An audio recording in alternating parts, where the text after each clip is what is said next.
I said, please, real quick. I already made my mind up. Then what? I need you for 2 minutes. Have a seat, and then you can leave. You don't need me. I do need you. The show goes on. Okay, I need you. The show goes on. Okay, go ahead. Repeat. It's lovely. Like I said, I made my mind up. Okay, that be good, man. This the type of show that want to know weak nigga out of here, so we already know who we are.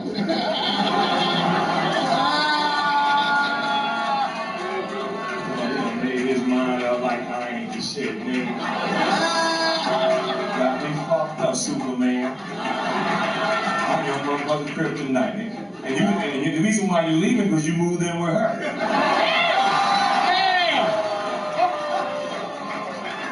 Start that shit. No, don't do it.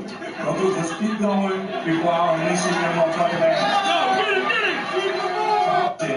No, I'm your motherfucking kryptonite, nigga. And the reason why you leaving because you moved in with her.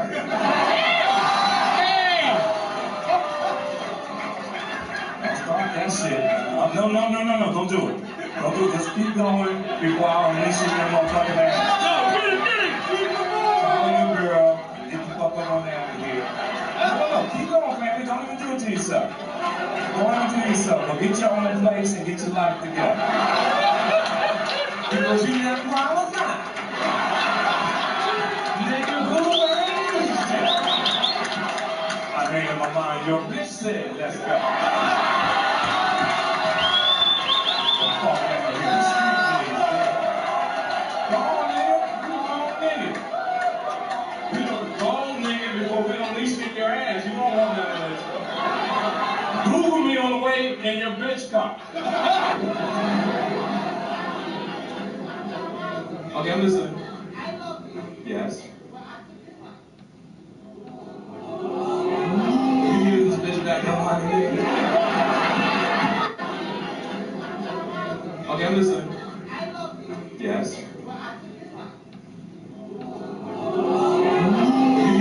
Back on my nigga. You're right. But don't throw him under the bus. Sit your ass down and get a coat. Sit down. Baby. I know, baby. Sit down, baby. Sit down, because you got all your jewelry on. Sit down. Them niggas broke in your house tonight, they gonna be mad. They're like, yo, come back. The bitch got it all on. Hey, don't make, hey, stop. Hey, stop. Do you have a man? Okay, I'm sorry, but do you have a man? No, I'm confused. This is the problem that I'm talking about with you all. You bitches are psychotic. Did you just say the nigga ain't your motherfucking nigga, and then you say this the nigga? Now both you niggas on crack. Both you niggas on drugs. Don't let that. Yo, he is killing these hecklers, yo. I don't know. That shit going on. Yo. I don't know what make people think they can go to a comedy show and like fuck with the motherfucker on stage. They are the comedian. That's why they're on the stage and you paid to see them. You don't go to a comedy show and try to heckle the damn comedian because they're gonna roast you. That's what they do for a living. Even when they're not on stage, they're just sitting around with their family and their homies and their friends roasting these motherfuckers for practice. That's what they do. They make jokes. And now you sitting up here trying to heckle a damn comedian who's known for roasting people. You ain't got no wins. You're not going to have no wins at all. Sit down. Sit down. Sit down. Go get a coat. You got all your jewelry on. Hey, listen to me. Yo, Devin, hey. What you working out is scaring people. All right. Do you box? Do you box because your hands are strong? Do you box?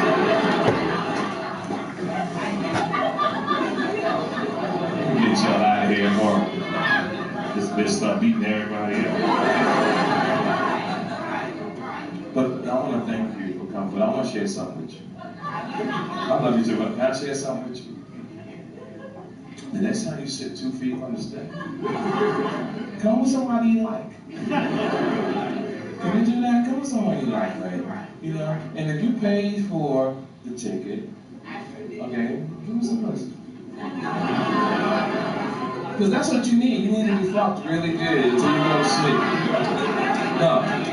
You need, listen to me. God told me to tell you this. God told me to tell you this. You need to be fucked really good. So make sure you take all them rings off your finger. Because you're going to scratch the nigga back.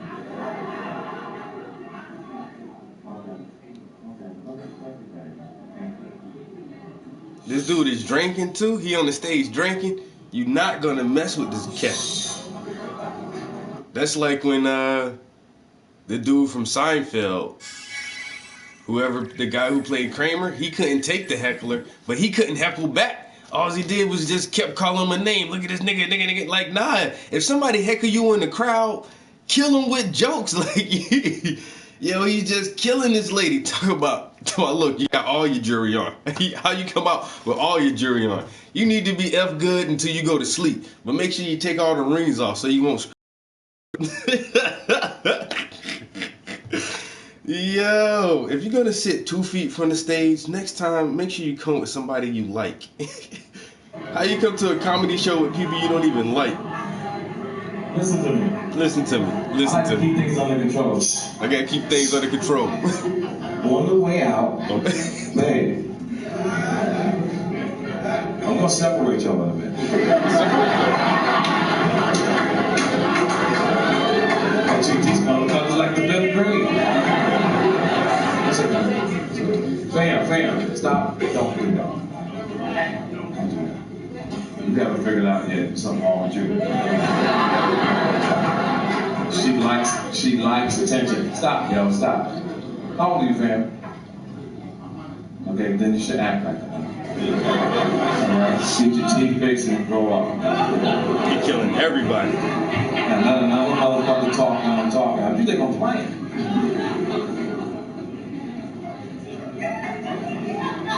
Okay, then what's better? He's hurt. We out, we're gonna take pictures. Ladies, if you got a stomach, hold your stomach in. Ladies, if you got a stomach, hold your stomach in. What about the one comedian who goes, Mr. Kaufman, it's about your son. Last fall, Cat Williams lit a fire under the black comedy world. His radio interview with Atlanta radio station V103 ended up going viral, not only for the roast session where he verbally annihilated the show's co-host Wanda Smith, but he also gave a stinging critique of some of Hollywood's recent crop of black comedians like Kevin Hart and Tiffany Haddish, among others. A whole lot of shit has happened since then surrounding that interview, and we're about to talk about it right now. yo, I remember this one. Like, the chick tried to get Cat Williams. I mean, Cat Williams has had a lot of ups and downs in his careers. And he probably hit a low point where he's not really going to come back to where his glory days were. But Cat Williams is still funny, though. Like, his first 2 stand-ups, yo, I still watch them. I died laughing, yo, when the Pimp Chronicles, oh my God, yo, I died laughing off that shit, yo. Like, Cat Williams is super funny. And then this radio show host try to make some jokes at him and, like, don't do that to Cat Williams. Like, how you gonna try to shine on Cat? Every viewer, AWeber, according to the Atlanta, even though Intercom jumped the... He want to talk about it instead of just playing the damn... Things happen when you let your wife believe she can run the men in the streets like she run... You could have lost a bunch of lives over something like that. Lost her whole family. I just wanted to say this. Yeah. Hold on, they got down. He want to talk over the whole thing. Where is the Cat Williams?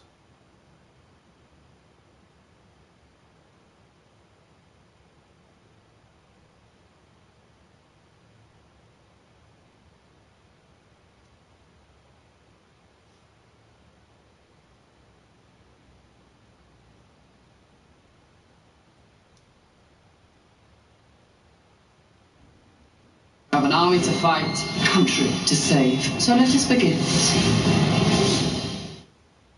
Ladies and gentlemen, free and independent. You're listening to Contra. Make some. You got the best spaghetti. You got the best steak. What do you have? As a father of seven, Cook for your kids. absolutely. Tell me some of the things you cook that they're proud of. Like, Dad made some. You got the best spaghetti. You got the best steak. What do you have? As a father of seven with an unlimited food budget, you can make whatever is necessary. I said what they like. Excuse me. Excuse me. I'm I still said what do they answering. like? You Just do because you're a poor interviewer doesn't mean. I said you answer the question and just tell me. Man, you're a what they strong like. black woman. Is it okay for me to answer? Come on. You keep interrupting the answer. Everyone can hear it. It sounds like you like me a little bit. It's starting to bleed over the airway. It is. Oh, really? I want to let Come everybody on. know that Wanda got some lipstick on right now with enough glitter for the 4th of July. That's right. It's a bullet. How many kids you got, Wanda? I have 3 boys. Excellent. Yes, I do. Aren't boys simple? Mm-hmm. Aren't boys simple? They can be. They can be. Yeah. Wanda knows she I'm what? didn't do as much cooking in the latter years as she did in the beginning. Whatever. I cook. I do it all. I didn't say that you Well, didn't. that's right. I did it in the beginning and the middle and the end. What's your favorite thing to cook? Your boys, They like for me to. I do a really nice broccoli. They like my broccoli and they love my baked chicken. Hey, right now, look up your phone and see what it takes to make broccoli. Tell me what it say. He doesn't say heat up water. That's the only step in broccoli. Heat up water. Simmer. Have you ever heard of burned broccoli? Can you burn broccoli? You can't burn it because it's made in a pot of water. You don't know nothing about. You know what our second meal they love from it?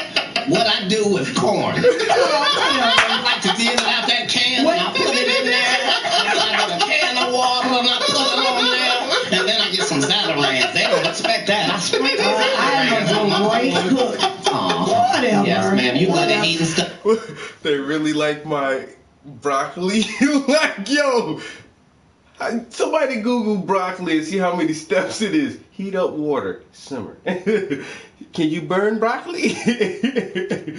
Yeah, what the hell? You're good at telling us about what's going on in jail. Yes, ma'am, and getting out to tell. But I'm going to tell you at an arena named Phillips, and you going to tell me at the Atlanta Comedy Theater. That's right, true. Tomorrow, be there. All right. Red Grant show, I know I'll be there. Don't miss it. Red Grant, Cat Williams, thank y'all for coming through. And thank you for having me. Thank you for coming in. I see why people come to Wanda's show. Yeah. Because Frank Ski puts it down. That's right. Get on out here with that crazy ass. Uh-huh. Is it crazy? And help me get to the salon. All right, it's the People Station Builder 3. Your hair is kind of... My hair is 19 inches long and I have no perm. You don't? Oops. Oh, that's not a perm. No, it is not. Nice lady. That's natural. Come run one of your gnarled fingers. While you on air, so they can hear you live. Come on, come over here. No. That's not how that works. Oh, okay, well then stay over there. Don't worry, ain't nobody putting their hands through yours. That's right. They don't have to. I don't want them to. Get on out of here. You okay? You okay? Only one of our hands moving while we talk. Are you okay? Red Grant, Atlanta Comedy. Tell Wanda to take off them headphones and that wig. And make sure that wig and that headphones come take together. off them old ass clothes you got on. How about that? Yeah, they're old. Versace, yeah. It doesn't matter. It doesn't matter. It's She said, Versace. I want to apologize to the people at Versace Collection. This is your 2019 summer line that hasn't come out. But you had to open it up and show us it was Versace. I wanted to. No, I didn't have to open it up. These people are on radio. They can't see anything. Yeah, but you opened it up so we could see it. Yes, ma'am. Well, happy. And happy whatever store is for the Black Lane Bryant. That's right. Very proud. Okay, let's Very play some proud. music real quick if we can. We going to a break real quick? Very all right, proud. so we go to a break. Shout out to Forever 21. Yeah. That's right. Shout out. I don't remember me for wilding out, right? I'm not the right one to Jones though. Get this inmate out of here. If you can't get your blood pressure down, you can't call me down. If your cholesterol is 600, right? I'm not the right one. Real quick if we can. Just told her like, yo, I've been on Wildin' Out. I'm not the one that Jones on. Yo, Like, why you keep trying to come with jokes and jokes, and he is just killing her every time. We going to a break real quick? All right, cool. We go to a break. Shout out to Forever 21. Shout out to Forever 21 collection. Shout out. I don't remember me for wilding out, right? I'm not the right one that Jones on. Get this inmate out of here. If you can't get your blood pressure down, you can't call me down. Whatever, little mama. If your cholesterol is 600, Whatever, little mama. I'm little mama's baby daddy. No, you little mama. Yes, ma'am. And what are you, girl? You probably shouldn't talk about sizes. No, that's okay. You big on the radio. That's right. And you're big Turn in it prison. down. And you're Yes, big in ma'am. prison. I've never been to prison. You have 19 several felonies, times. no convictions. Yeah, Knock it off. Prison and jail aren't the same. No. Okay, No. calm No. down, calm Only down. one of us has $12 Calm worth down. of jewelry on. No. No. That all is available. If you want to have Wanda's jewelry, please go to Citgo or Quick Trip at any point. If you buy 2 packs of Newport 100s, they will give you everything Wanda has on right now for $7.99, and it comes with a free car wash. Won't you come on down? Yes, thank you. Absolutely. We appreciate it. The show starts at 9. Wanda gets to the stage at 9:17. Please come on down. Go, Shay, please come get Miss Cat and do her. She's almost out of breath. Be careful now. Even on the radio, you can hear the fact that exercise has crept into her vocabulary. Hurry up, little mama. We're done. You already used that one. Don't repeat your jokes, Fresh Comic. Go ahead. Just go to the break. Your ass out of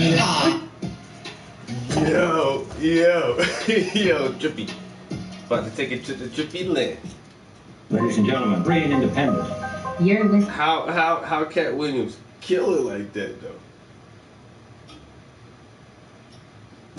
Only one of us got on $12 worth of jewelry. If you go down to Citgo at any time, you can get all the jewelry that Wanda is wearing if you purchase 2 packs of Newports. Oh my God.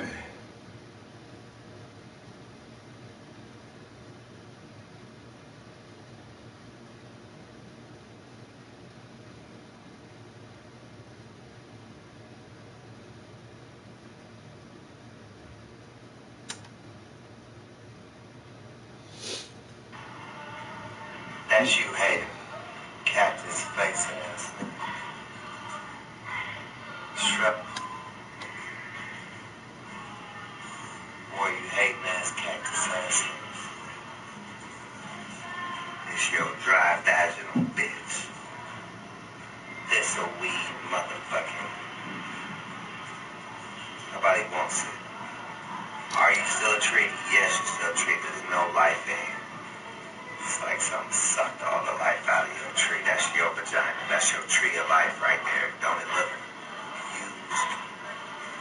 used? Damn. So yesterday, I wind up cleaning about 10 paintings, 12 paintings, something like that. Like I say, where I was living at previously, I was running out of space. My paintings were starting to just literally get stacked on top of each other in the basement for weeks and months at a time, and went through the whole moving process to get here to the new house, and a lot of the stuff is still just like stacked up. But I have like several shows coming up for February, and a lot of my paintings are like dusty from being in storage, and I don't want to show them like that. So I asked a friend on some techniques on how to clean them, and it's basically just soap and water, because it's oil paints, and that's why I use oil paints, because you probably couldn't do that with acrylics, because acrylic is a water-based paint. So if I can imagine if you put water and soap on an acrylic painting, you just wash that motherfucker off. But oils, they just the shit, you know what I'm saying? They so durable. And I literally got a brush, and I just like brush my paintings, the painting itself, and just wipe it off with a sponge, like, and cleaned it. You know what I'm saying? It's just like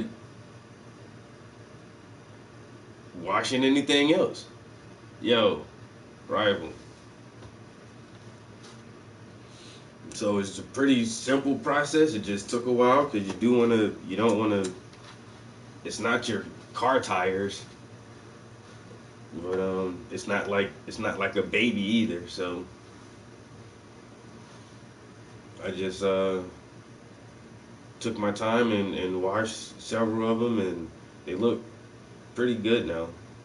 They look good enough for me to present them in public. So damn. I think I want to do maybe about 3 or 4 more. Some of them that I kept hanging and that were never in storage, they're pretty decent, and I don't think they really need to be cleaned, but I might clean about 3 or 4 more paintings because I actually got another invitation for February. So this it's starting to seem like, I don't know, like I am the black artist in my area. It's so weird. There has been 1, 2, 3 events. 3 events that really cater or that actually try to highlight local black artists. Because people the black community is starting to realize there's not a lot of creative and artistic people in this area. So we're trying to do stuff to get us together. And so for one event where I was a featured artist, it was just very few of us. It was like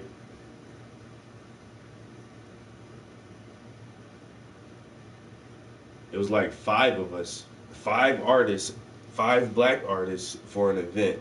Well, people of color, because one guy is Spanish, but it's weird. Like, one guy wasn't even really from the area. Well, he used to live here, but he lives in Philadelphia now, and it was like really hard trying to pull together black artists to have an art show. And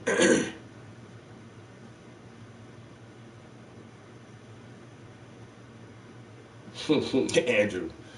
But so yeah, and then there was another event. It was for Kwanzaa, and Kwanzaa isn't necessarily like just a black thing. Like, anybody can really celebrate Kwanzaa. It's just it has African origins. But so for Kwanzaa we had another art event, and like, it was very few artists that showed up. And then again, it was like a guy from New York, it was 2 guys from Jersey, and it seems like locally right now I'm the most predominant black artist who actually is active in the art community, who's a member of most galleries. And it's like, I don't know, it's, yo, Boozy, what a doozy. And now it's really starting to show. Like, it's so weird. Like, so next month is Black History Month, right? So, yo, I'm gonna be in 4 different locations next month.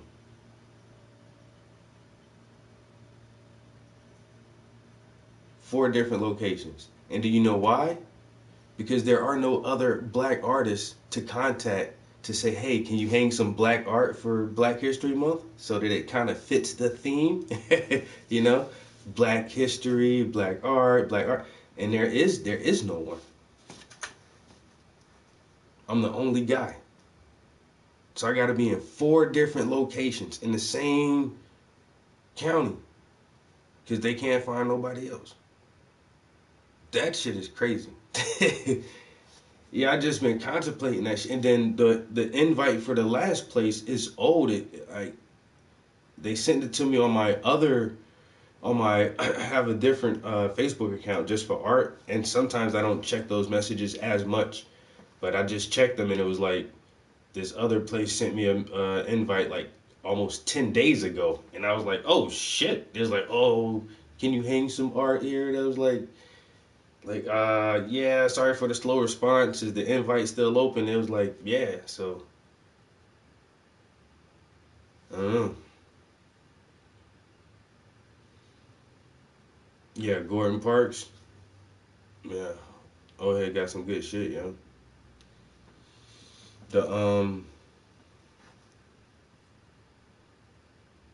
Dang, I can't think of the other old head, the old head black dude who sold the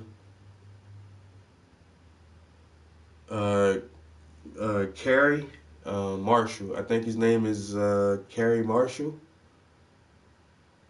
But his stuff is like really like folk art, and it's kind of flat when you look at it. It makes you think of like a quilt almost. You know, the old quilts that the grandmas would sew, like, but make scenery on the quilts.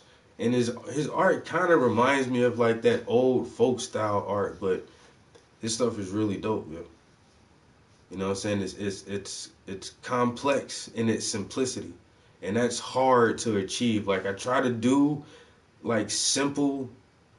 I try to convey a complex message in a simple form. It's really tough to get the idea across, so that the viewer is picking up on the subtleties of what the artist is trying to say. But Carrie Marshall does it in a really really good way. I really like his style.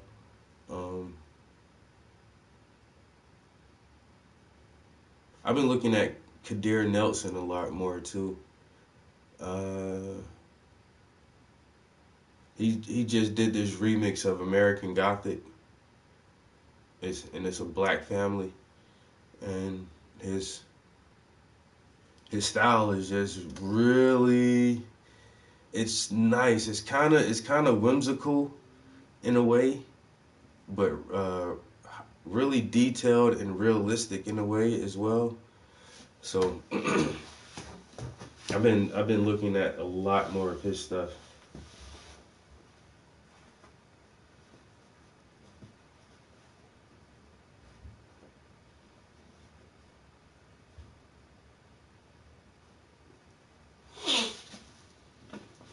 Yeah,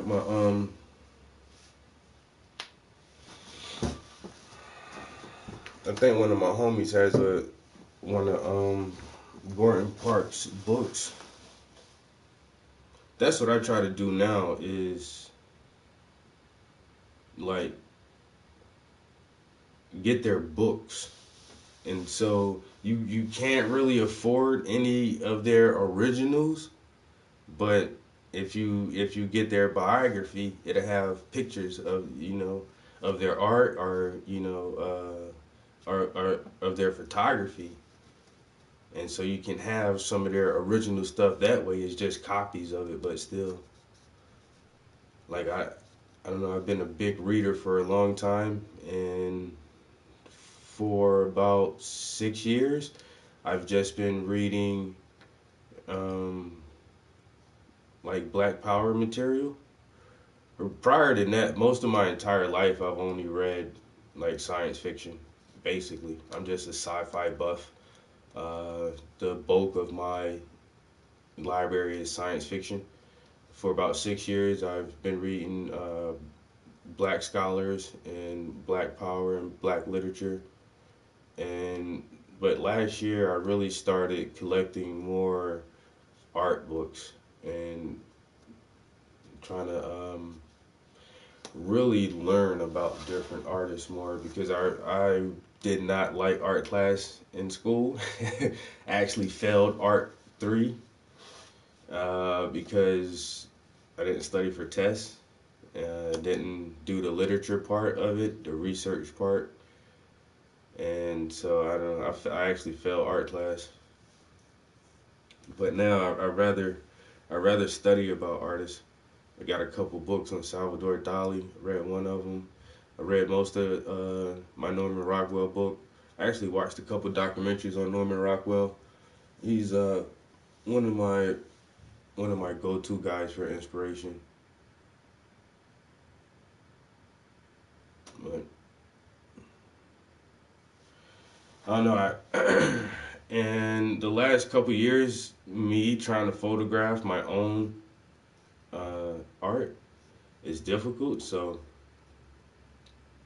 I actually had to learn how to operate a camera.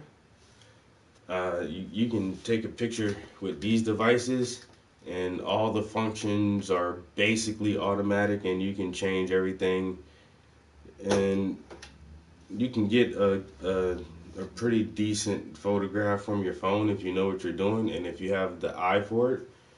But if you want to, like, a more professional style photograph, you have to have a camera, like a camera with changeable lenses. And so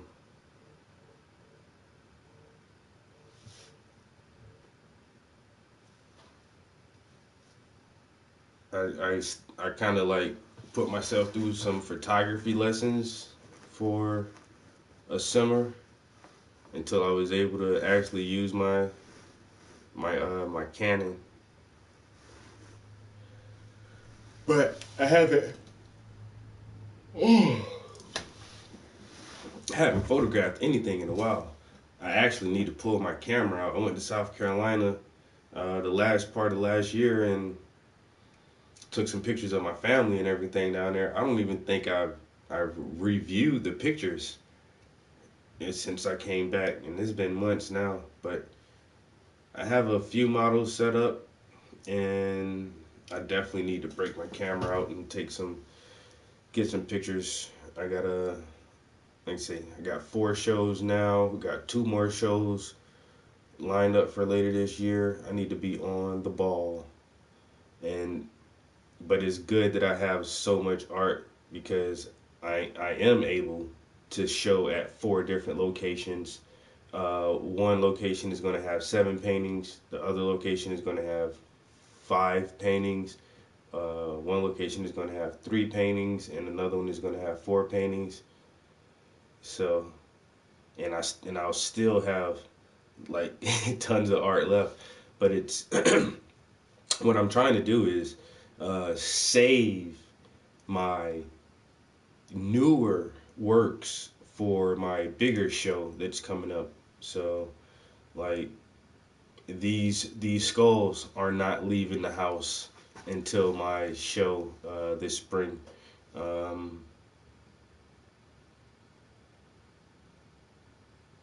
have 2 other pieces that have not left the house yet, so I saved those as well. And then I have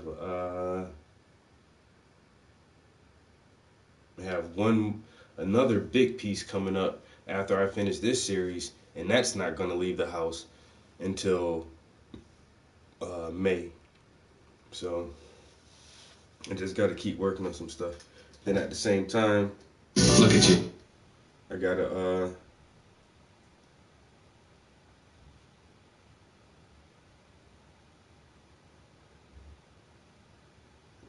I gotta get more photos though. I gotta get some stuff off my camera actually. I really feel like this is gonna be a busy year for me. I gave an art class Thursday night,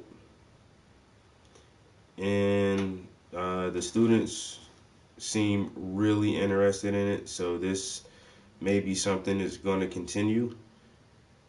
And also in February, the job that I just got hired onto is going to have me working at a different location with a different age group of kids. So that's going to be really interesting.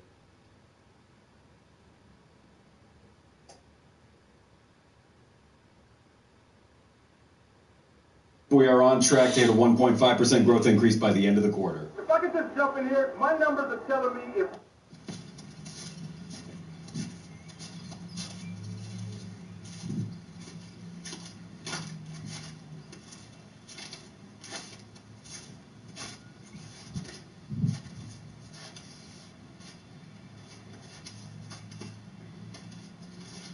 Hey, what's going on? I just really want to challenge some people's perspective real quick. Obviously, you guys know I'm in the military, so I was getting ready to go to the PX, and they had a sign on it that said, "Open during the government shutdown." So now I'm getting ready to go to the commissary, and I just thought, I had a quick thought, how the government is getting ready to shut down, right? Because they pretty much can't agree.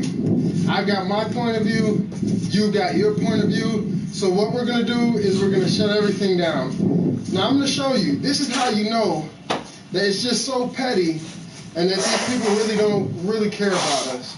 But let me tell you one thing, when I go in the commissary, right, I have to have an ID card. Now thankfully, it looks like they're open for the government shutdown, at least for right now, because I guess it's in the beginning stages. They don't know how long it's going to last. But you know, when they shut down the government, people who work for the government, it's very possible that they don't get paid. Now, in order for me to go shop in that commissary, a regular civilian, they can't go in there and shop at the commissary. It's not like going to Walmart. I have to have my ID card, right? And in order for me to have my military ID card, I have to be in the military. That means that I had to have certain training, I had to meet certain requirements, and when I did that, they gave me an ID card, and because I'm in the military, it gives me benefits. Now imagine this, you have to meet all these credentials to have the benefit to go shopping there, right? What if the government started deciding to control everything, even outside of the military? Right now, they can't agree, so let's shut the government down. How many things can you look at that they're trying to shut down in this world because somebody doesn't agree with it or they don't agree with the point of view? And how much tension do you see in the world right now because you and me can't see eye to eye? Now, I'm not going to take a political side. I'm just going to give you truth and let you decide. For example, the whole DACA thing. People are coming over. They're looking for a better life. Some of those people have done great things. We have some really good people. Matter of fact, everybody who came to America besides the Indians were immigrants, right? So some people, they come to America and they do a good thing, and that's why, you know, they want to have the borders open, and some people argue legal immigration, illegal immigration, all of that stuff, right? But the other side of that is everybody who comes across that border is not a great person, you know what I'm saying? You have drugs that come across the border, you have sex trafficking, you have the potential for terrorists, you have fugitives running away from their country. So a lot of things come across the border. So one person's perspective might be, oh, we don't need a wall, we should just let people come in. Another person's perspective might be, well, because, you know, did you see the story about these 2 cops getting killed by an illegal immigrant? So my point is, not taking a political side, is that since I don't agree with you, let's shut the government down. And this is the hypocrisy in politics. I seen a video, they said Donald Trump was saying that the government shutdown was the president's fault. I guess that was when President Obama was president. Then I seen another video where the Democrats were saying it would be catastrophic to shut down the government, and how dare the Republicans do that? It's going to cost us X amount of money, it's going to affect this, it's going to affect that. Now when it's convenient for them, they're turning on. Anybody got government jobs? Who work for the government? In any capacity? Is this government shutdown affecting anybody? This is real. Like you said, all the people who voted for Trump.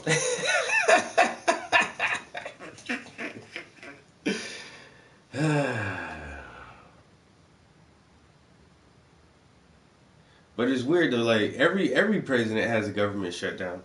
Bush had it. Clinton had a government shutdown. The government shut down under Obama for a couple weeks, like 2 weeks.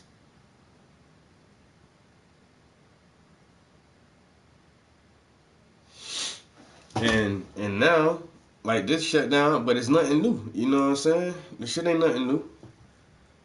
And this dude in the military, and now he nervous about what could happen to him and his livelihood if he don't continue to get paid.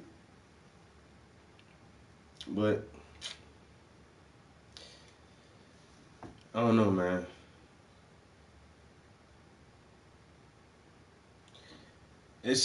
Bro, it doesn't matter. I just said that. It was a shutdown under the last 2 presidents before this dude. It doesn't matter who's the president. It's a fucking game. That's what I'm saying. Like, why do people get so surprised? You know what I'm saying? You vote for Trump and vote him in there, and then it's like, oh, he's fucking up. Like he can really, really, really change some shit. No one man can change it. It has to be society as a whole.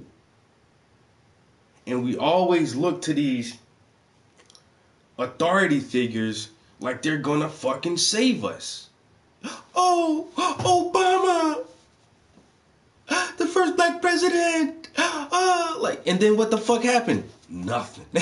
Motherfucker still drone strikes. It didn't shut down Guantanamo Bay. It didn't pull our troops out. Matter of fact, put more troops in there.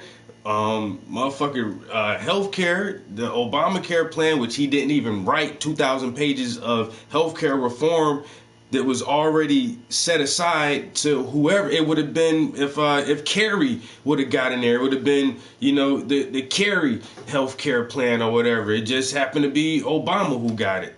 So it doesn't matter. Like, that shit didn't work. Then you got all the Fast and the Furious, the shit in Benghazi, and his whole shit was all fucked up. And then what you get out of that? The Obama phone. We'll give you a free phone. Extended unemployment wages, because we're in a jobless recovery. A jobless recovery. Come on now. And then now you get Trump in there. Oh, we need change. We're going to drain the swamps. We're going to drain the swamps of corruption. And then, and then this motherfucker say, oh, the shithole countries, and he gonna get Mexico to pay for the wall. And all this dumbass shit, and it's the same fucking shit, man. In the Council on Foreign Relations, the Trilateral Commission, and the Bilderberg Group, they sit back and just watch this shit happen, yo. Motherfucking International Monetary Fund and the World Bank sit back and watch this shit happen as the world just fucking falls into goddamn chaos because the masses can't understand that we are the masses and we got the power.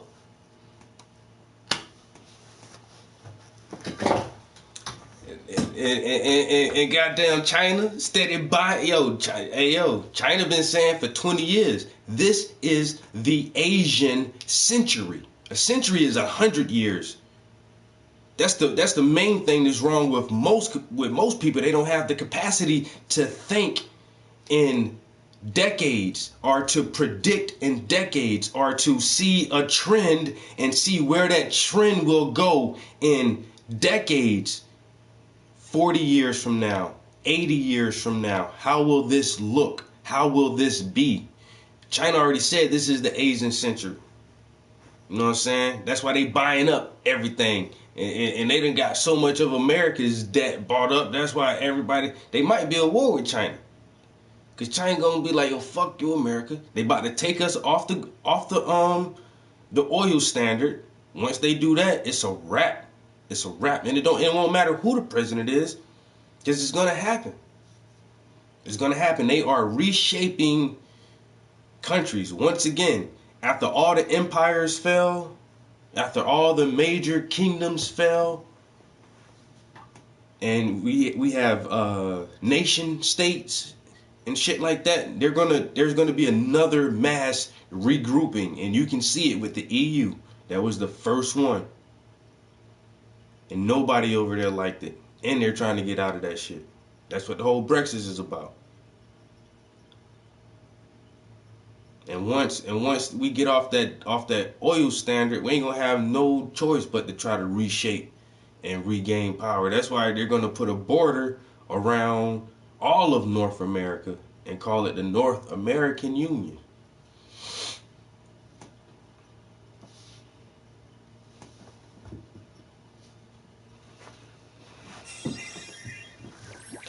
X, what up? That North American Union. Motherfuckers ain't think that shit been coming, bro. I think that shit is coming. It's coming, it's coming, it's coming. And our dollar gonna tank out. It might tank out in my lifetime. And they're gonna come up with something called the Amero. You know what I'm saying? And they're gonna try to merge all our currencies. America's gonna try to merge currencies with Canada and Mexico and have one currency, because our dollar ain't gonna be worth nothing. And all this is planned out. You know what I'm saying? These round table groups, they got agendas that we don't know about. You know what I'm saying? They see a world that we can't even really envision. You know what I'm saying? And they're working towards it. When you read the Georgia Guidestones, they tell you their whole plan right there. Now, how they gonna get to that plan and how it's gonna actually look when they achieve it, if they ever do achieve it, it's gonna be worse, bro.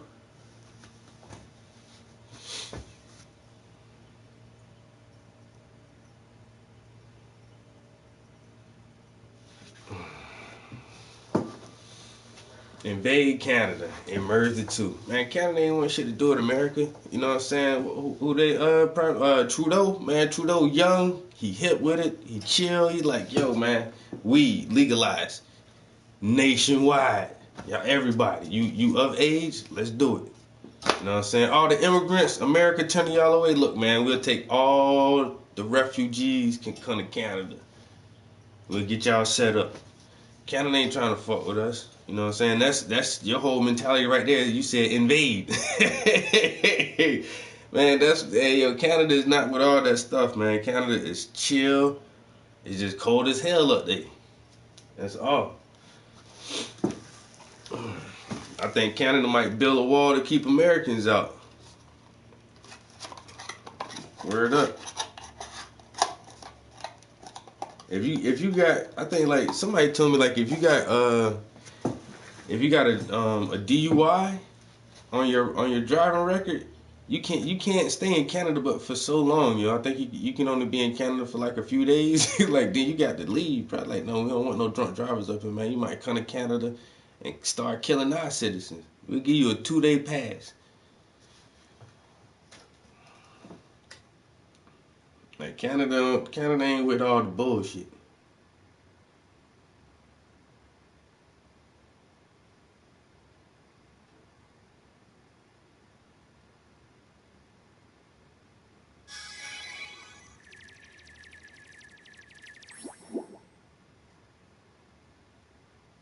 That's it.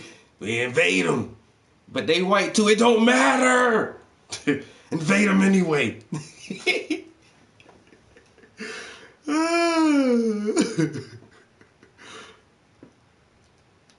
Yo.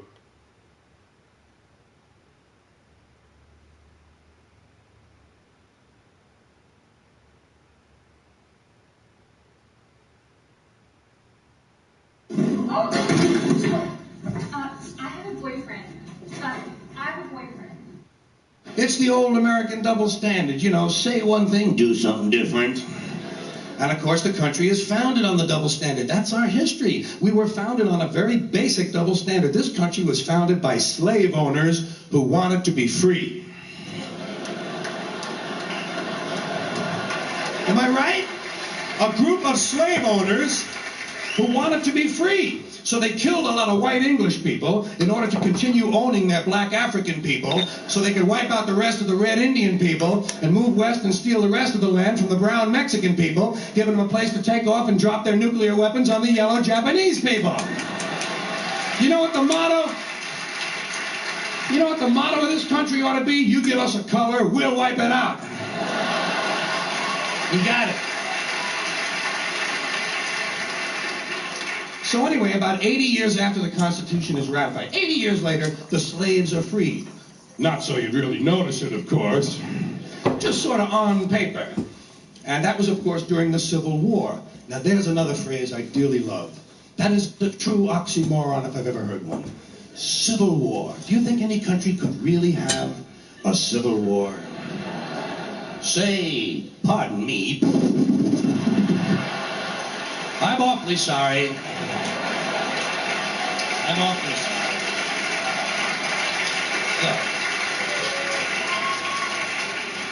So, now, of course, the Civil War has been over for about 120 years, but not so you'd really notice it. Because we still have these people called Civil War buffs. People who thought it was a really keen war. And they study the battles carefully, and they try to improve on the strategies and the tactics to increase the body count, in case we have to go through it again sometime. In fact, some of these people actually get dressed up in uniform once a year and go out and refight these battles. You know what I say? Use live ammunition, assholes, would you please? You might just raise the intelligence level of the American gene pool. But what do you expect? Hey, come on, this is a warlike country. We come from that Northern European, basically the Northern European genes, the blue eyes, those blue eyes. Boy, everybody in the world learned real quick, didn't they? When those blue eyes sail out of the north, you better nail everything down, motherfucker. Nail it down, strap it down, and they'll grab it. If they can't take it home, they'll burn it. If they can't burn it, they'll fuck it. That's what happened to us. And it's a warlike country, come on. I mean, forget foreign policy. Even the domestic rhetoric is warlike. Everything about our domestic policy invokes the thought of war. We don't like something in this country, we declare war on it. The war on poverty, the war on drugs, the war on crime, the war on AIDS, the war on cancer. We got the only national anthem that mentions fucking rockets and bombs in the goddamn thing, you know what I mean? One of the realest ever, yo.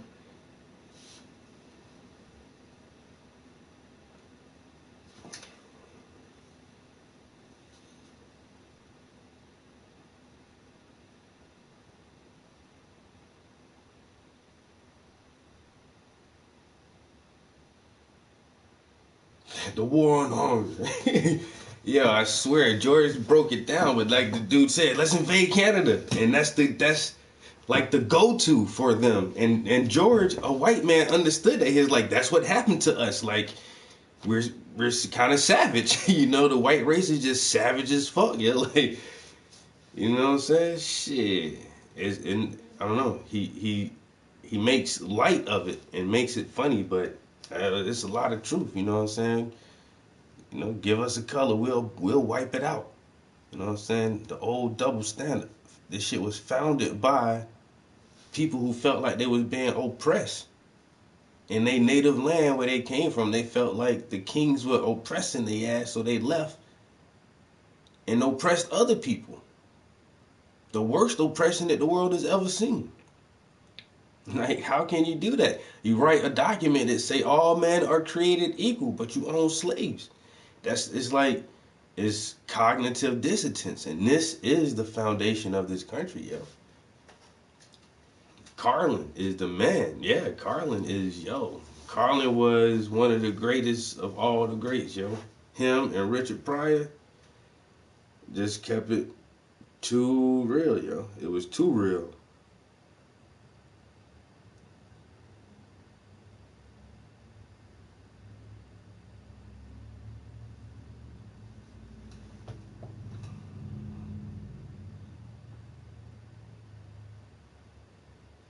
I need to get some colors on this palette.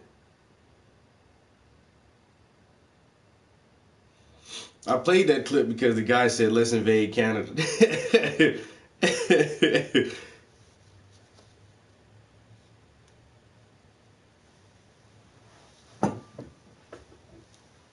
Oh, no. Yeah, that was Carlin.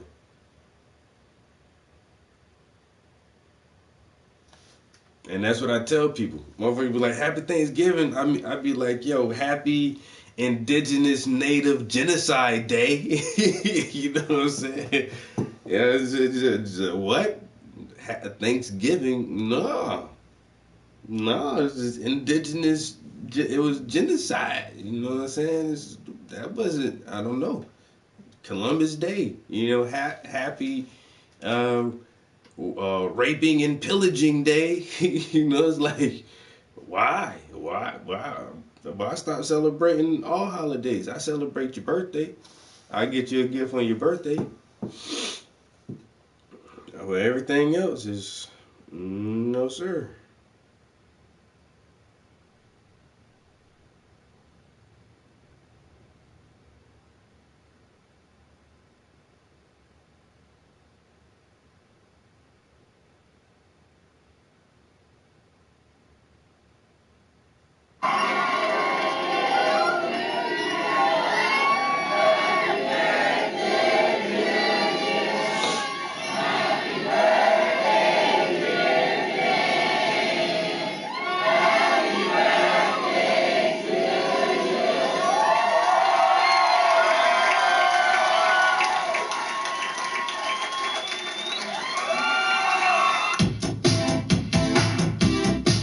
For your birthday.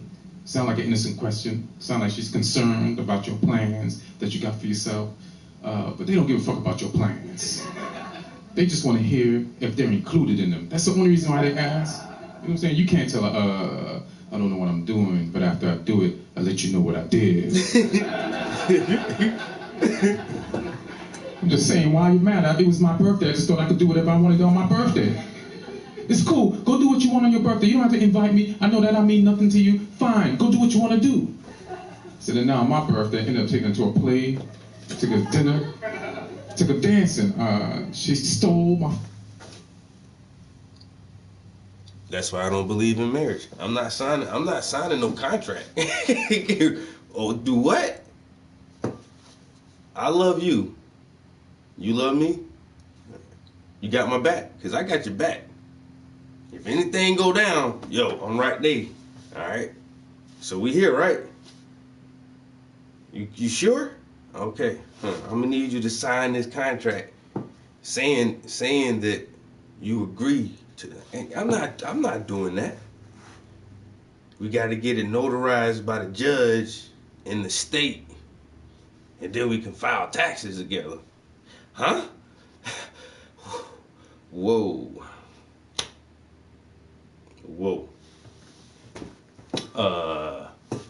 No thank you. I've heard about this marriage thing. I've also heard about this 75% divorce rate thing as well. In the past 5 years, I know like 5 homies got divorces. Yo, one of my mans, he was living in Colorado. Yo, we were planning the trip forever to go to Colorado because it's legal. And my mans is like, yo, from high school, like, and me and my other homie is like, yo, this summer, yo, we going up there to Colorado for the week, you know what I'm saying, to chill, go to the Cannabis Cup, all that good stuff. Yo, my man wound up moving back home. We like, nigga, what you doing here? Oh, I got a divorce. Ah, damn it, man. God. Dang it. One of my other homies, met this beautiful girl. Beautiful. They was about to get married, engaged and everything. He's like, yo, Trap, I want you to paint a picture of it. So I paint this real nice picture of them, you know what I'm saying, for their wedding present and everything. And they got married and all that good stuff. And then, like 6 months later, my homie called me. He was like, yo, you mind if I sell that painting that you did for me? I said, sell it.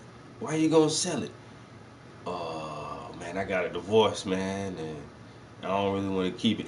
Man, send that thing back to me, bro. Don't sell that painting. Give it back to me. And so he gave it back to me.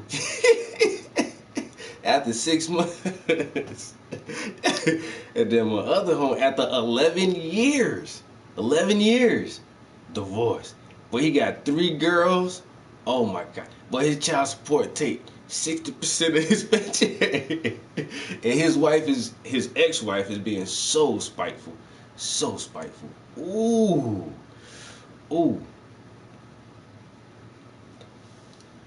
And then my other homie, like my best homie, him and his wife just got a divorce after like 6 years. You know what I'm saying? They got kids together, and it's like, bro. And it's the lawyers and that lawyer, and you got child support, alimony, all these fines and fees. Oh man, I'm not paying to break up with you. If we break up, man, we just break up. I'm not paying to do that shit. Huh? I gotta do what? It costs $4,000 to break up with you? And how much per month? Oh no, we not getting no divorce. We just gonna be separated. Cause I'm not signing the papers. I just move somewhere else.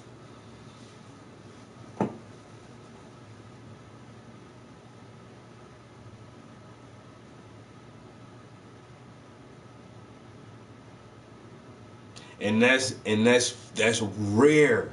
That's few, and I know a couple of good stories. My son's mother, her parents, high school sweethearts. You know what I'm saying? Never been with nobody else. 40-something years. You know what I'm saying? One of my aunt and uncles, they've been married for 30 years. Another one of my aunt and uncle, they've been married about the same time, about 26, 27 years. Damn.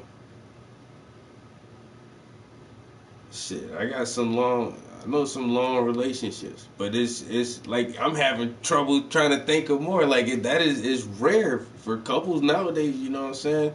Some people grow apart, and it's not always like issues in the relationship. It can be the individuals. People like find different interests in life, and don't have a lot in common. And I can see all different types of reasons why relationships don't work out. You know what I'm saying? And it's I don't know, like what you have, like is rare, and that shit is fucking special because most people don't understand like the real work and labor that goes into love and building a home. You know what I'm saying? Like when motherfuckers go home, some people don't understand what home is. You know what I'm saying? You go to your girlfriend crib. You know what I'm saying? The motherfucker do that. But it's hard to come home, you know what I'm saying, to the same family, 16 years in a row. You know what I'm saying? That's something else. So, I don't know. If I can make it 16 years, I'm gonna make it without the documentation though. It's not gonna be documented. You know what I'm saying? My documents is gonna be in photographs and memories, and the ass of paintings.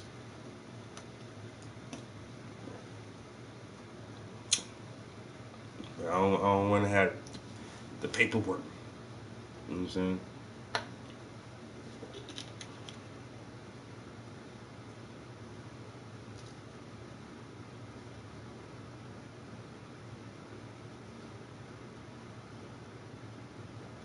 I know that's right.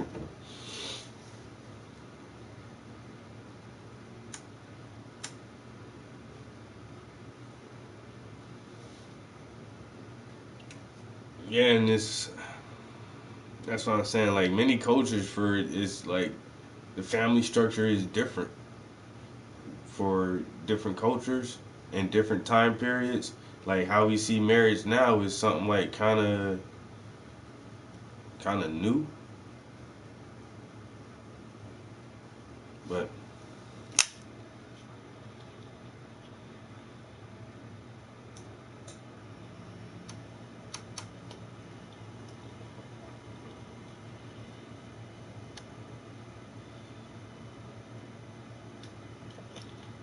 yeah.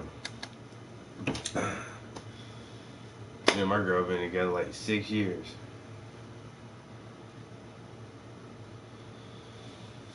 All my relationships are, I don't know, last about the same.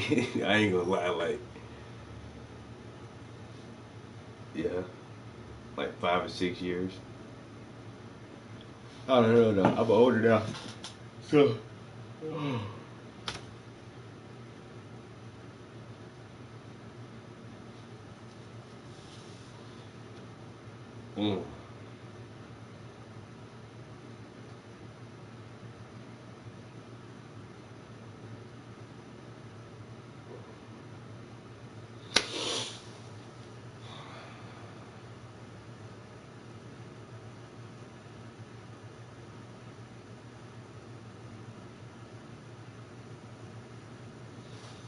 That's all they want, bro. And I can't give it to them. I ain't got it. It's a damn... the last almost 2 decades now, it's just this reality TV type shit. And that's how they've been brainwashing the whole generation of them. Like, to think reality TV is reality.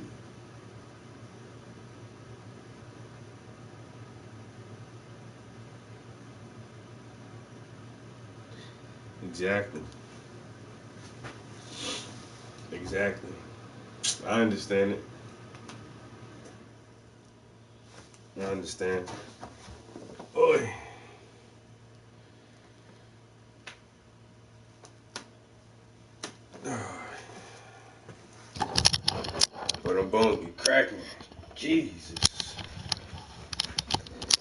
I stretch before workouts and everything, yo, and still like I don't know, man. I might have to start taking some yoga or something. Cause I'm feeling stiff. Yeah, I be feeling stiff as hell sometimes. Oh.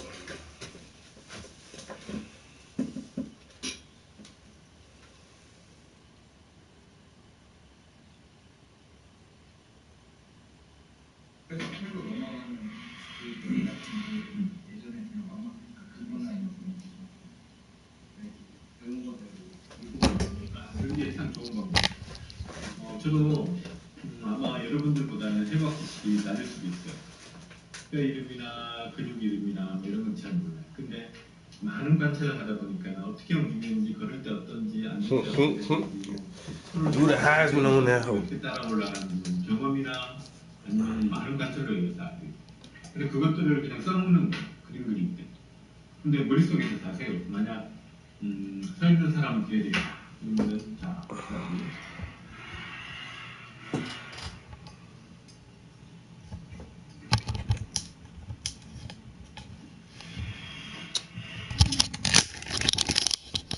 Yo, T, what's up?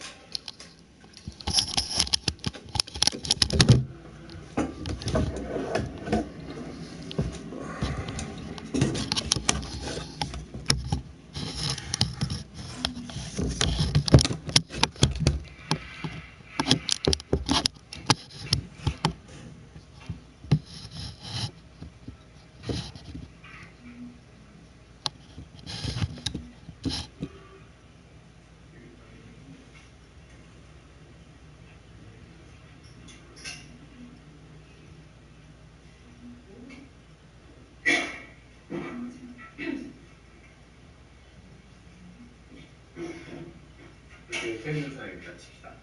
그냥 일반적으로 가장 평범한 몸이죠, 그죠? 근육이 좋다가 이런 건 아니고 만약 근육이 좋았으면 우리 게임 캐릭터 같았으면 와 생각도 안 했습니다.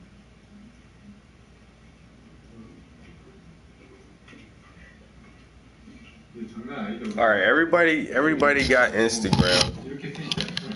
Cause so he doesn't speak English, but I'm gonna pause this. Everybody who does have Instagram, I know a lot of you cats don't, but whoever has Instagram, check this dude out real quick. Like I've been following him for like a couple years now, and I don't know.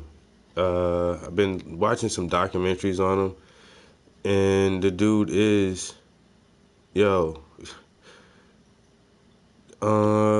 he is a super prodigy.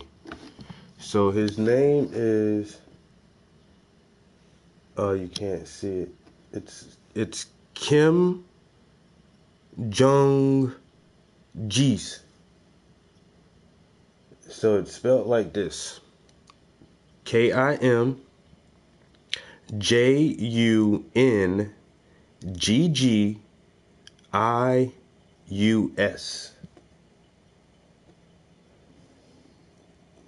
And so I've done this one drawing practice called it's called a blind contour drawing, where you don't look at your hand while you draw.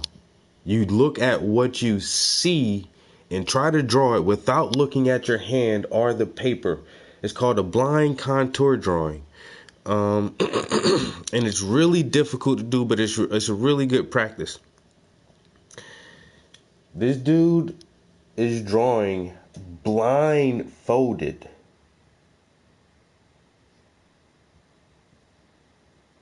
Yo. This was he did what they call the Bird Box Challenge. He drew this pig blind without looking, period. Not one time.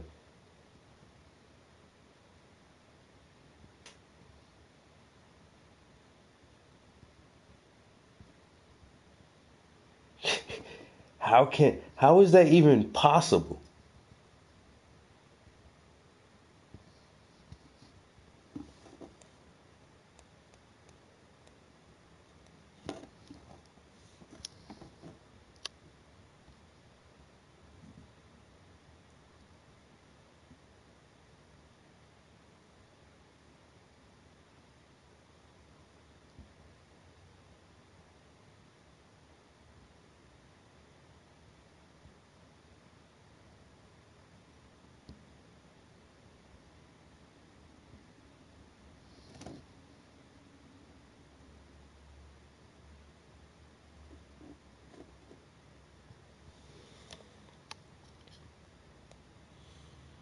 Yeah, Kim Jong-ji's.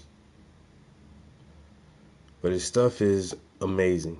What he's able to do is completely ridiculous.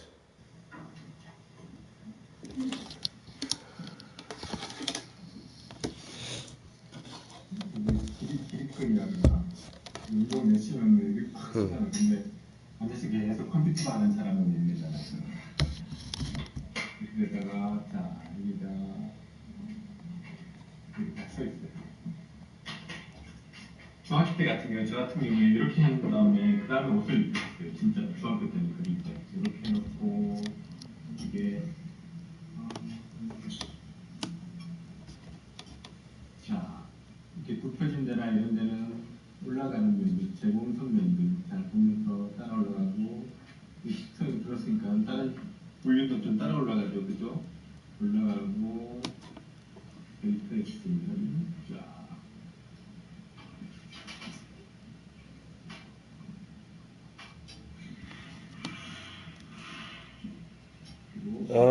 What were we talking about? I don't know. The first hour is up. We talked about some government stuff. Oh, government shutdown.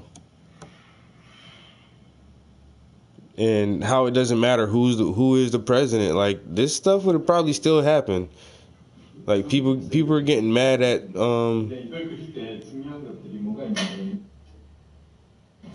people are getting mad at Trump. Like I said, man, you vote for Trump. Like he gonna change some shit. Now you mad because the government shut down.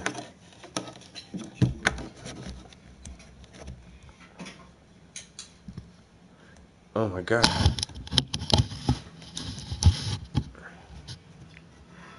Yo, he the guide of drawing. Yo, this dude don't erase. I'm gonna get my colors out real quick. We're gonna work on this skull, and it's gonna be mostly purple and gray in his suit. So I'm gonna just grab a couple of colors.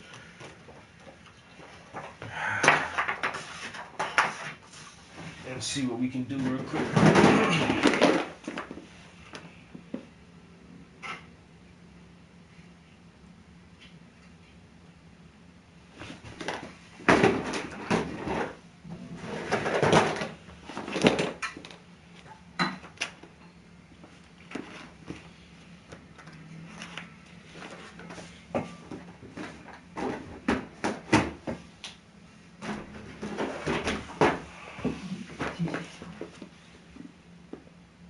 벌써?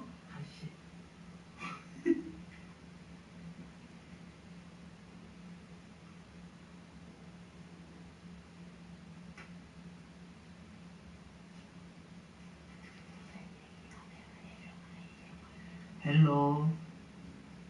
오늘 날씨가 너무 좋네요. 오늘 날씨가 좋아서 어저께도 날씨가 좋았는데 오늘 진짜 좋네요. 날씨가 봄이 이제 다 와가는 것 같습니다.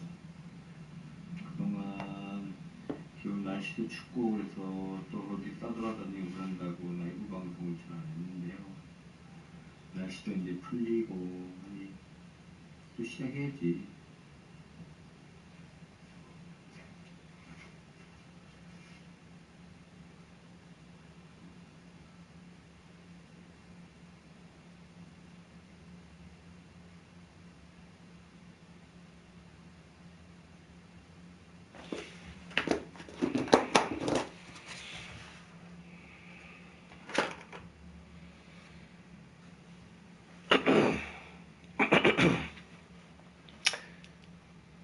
Oh yeah, and T's divorce. That's what I'm saying. It's like, and sometimes relationships last for a long time, and I know, like, and I'm not trying to jinx you or anything, bro. You know that, but like I know one couple, they were together like 21 years, and got a divorce. It's like, dang, after 21 years, and it's like, I don't know. It just be that sometimes. But then, like you say, bro, like you old school. That's how you grew up. Everybody in your family was married, and that's how you saw it. Like, but me, like, my mom and dad weren't married. My dad died young. I was in foster care for a couple years, and then my grandmother raised me. And my grandmother, she didn't have a husband. Like, I don't know. Most of my aunts weren't married. My uncles, one of my uncles was already divorced, and like I never saw it like that. You know what I'm saying?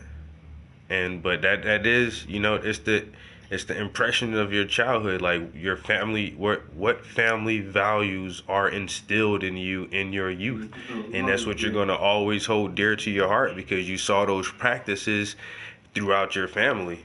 You know, even I can remember like my grandmother's sisters weren't married. A couple of my grandmother's brothers were married. But,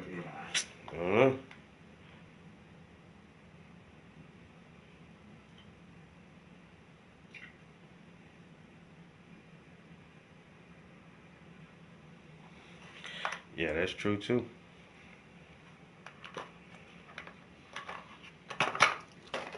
Why can't I find the colors?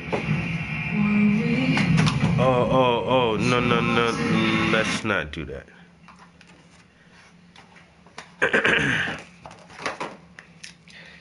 So I watched this dude and hope that I can just draw like that without erasing. And then I try it and it's like, fuck. I can't get past 2 lines. I need to erase this one because it's a little bit too long. Just a little too long. And it's, what the fuck? Jesus, how does he do that?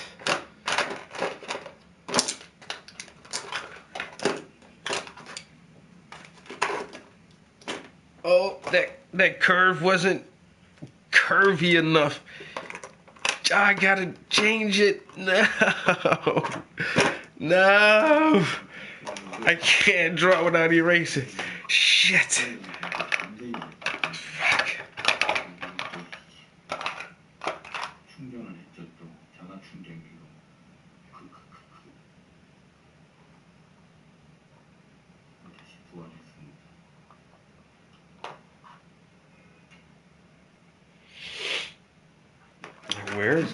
I'm not finding any of my colors right now. Oh my god, where's that gray at?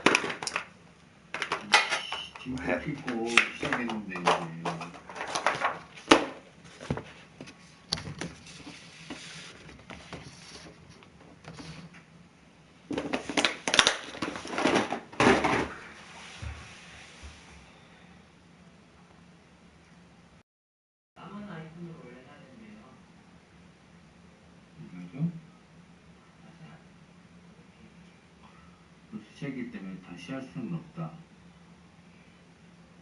오늘은 이거로.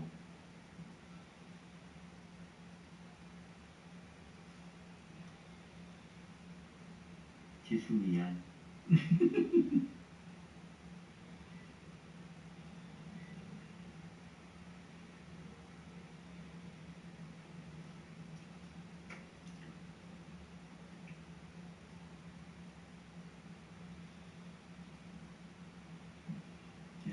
제가 사고를 친 듯합니다. 원래 하나 페이스북 멘션을 해야 되는데 또 제가 오랜만에 하다 보니. You see how he draw like certain parts? First, he drew the handlebars before he finished the other hand,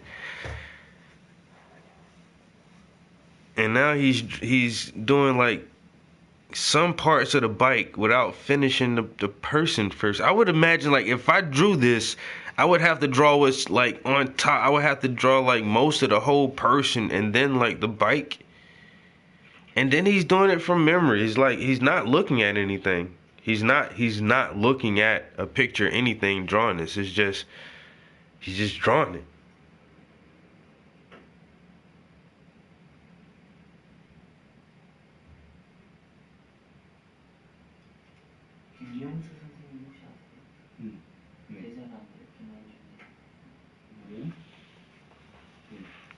명수 아는데? 명수가 지금 선생님이십니까?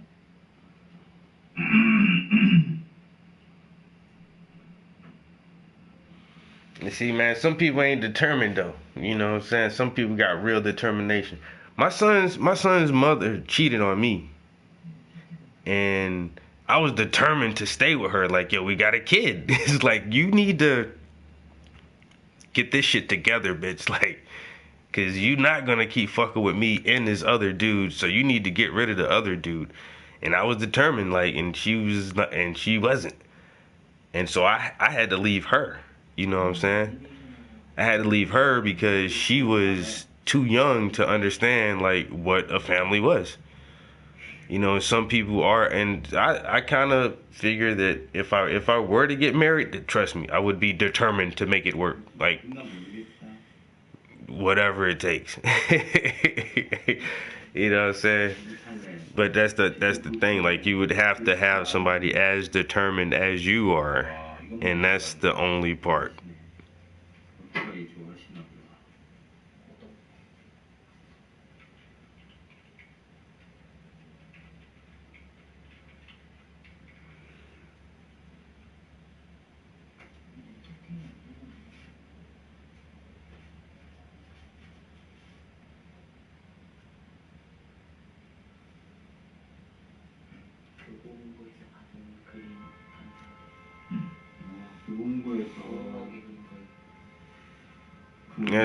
That's the whole point that I say too, is like,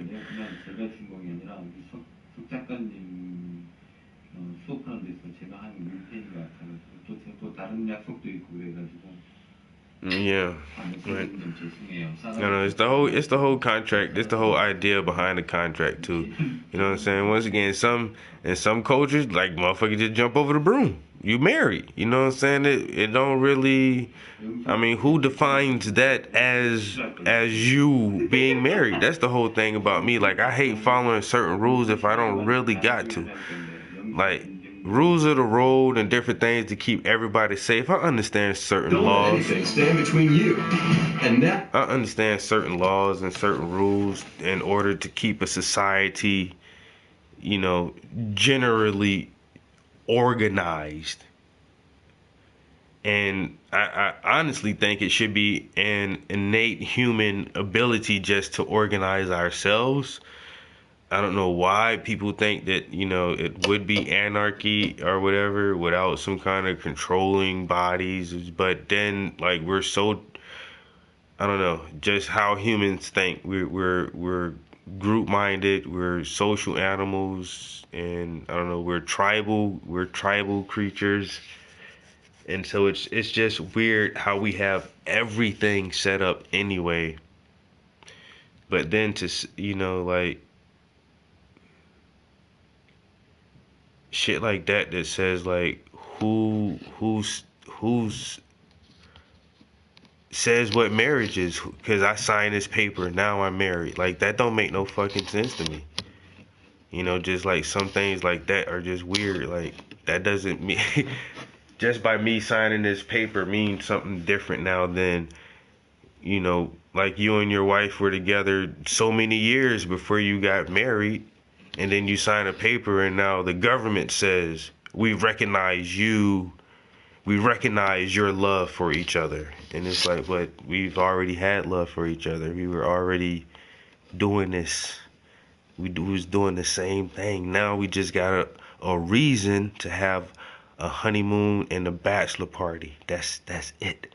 That's the only thing the dude really gets, is like a bachelor party, and I get to go to Hawaii or Las Vegas or some shit. And then it's just like, now, because we've been living together, that's back to doing the same thing we was doing, still loving each other the same way. Like, I'll hop a broom with somebody. You want to do that? You want to jump the broom? Come on, girl.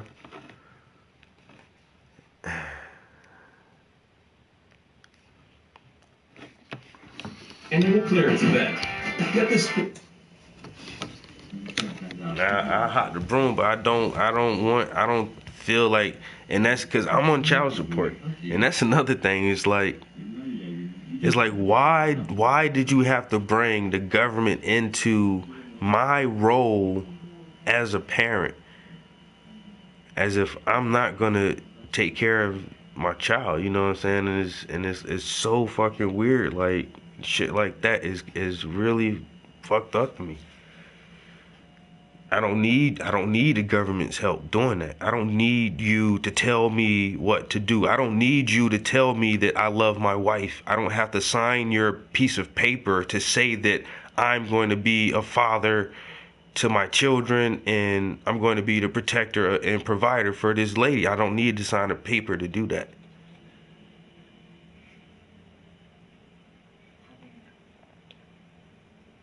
You must be divorced. I've never been married, just to make this clear. It's just I'm scared of it. I don't, like I said, I've never done it. I thought about it one time, and then that's what held me back, is like, it's a contract.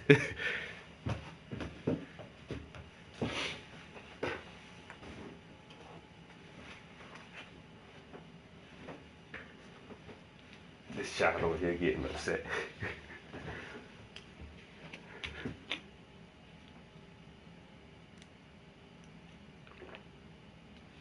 Yo, hey, Tech.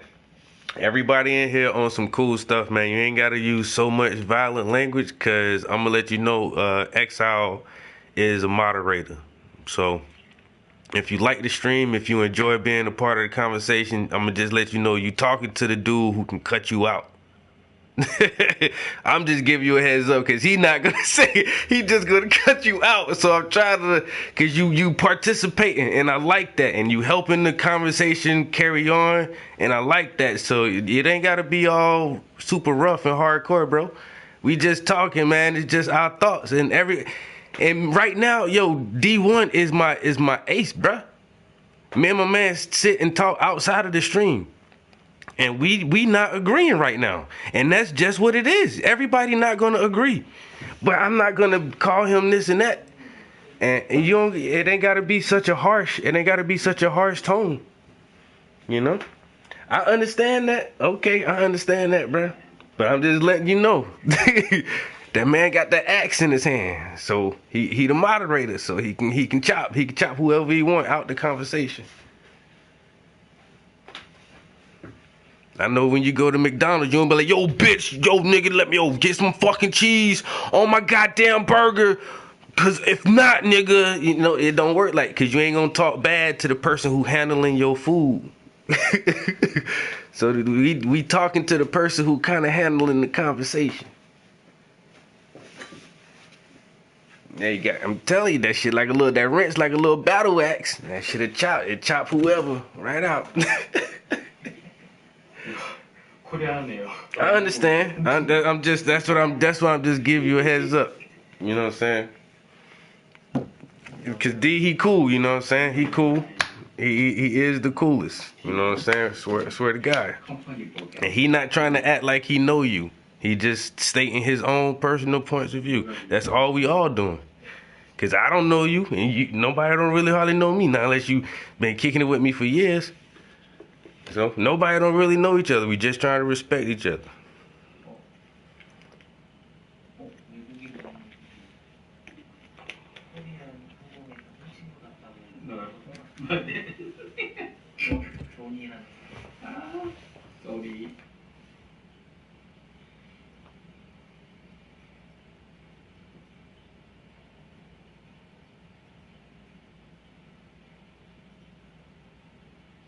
No, it's all good, but you see how hard it is just to even try to say nigga. I did that for a reason, and people still like try to, because it don't have to be all like that. We know some people talk like that.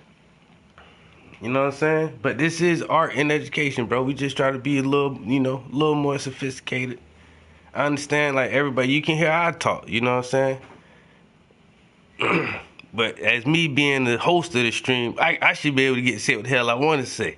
And that's why I try to limit certain words so that the conversations can't go in a way where people feel like they're being disrespected. If certain words can't be used, but then people still try to find ways to say words that are obviously blocked.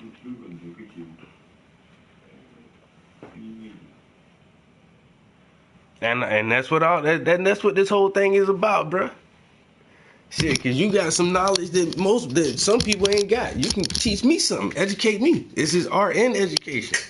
I want to learn. You know what I'm saying?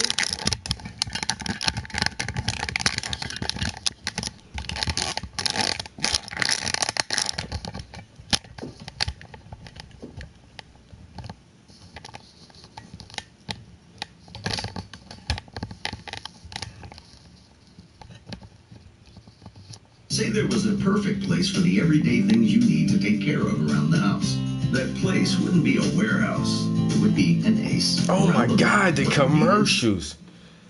Oh my God, this dude is so amazing. Yo, he sit here and drew a whole dude on the bike, yo, just like perfect.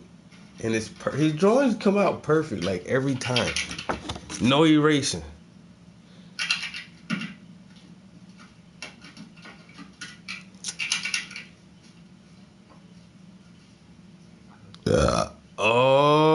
A little bit. That was a whiteout pen? I think he just used a whiteout pen on that. Yo, Tech, you should have been in here yesterday when this dude was telling us the earth was flat, bro. Now, that was some shit. Yo, son.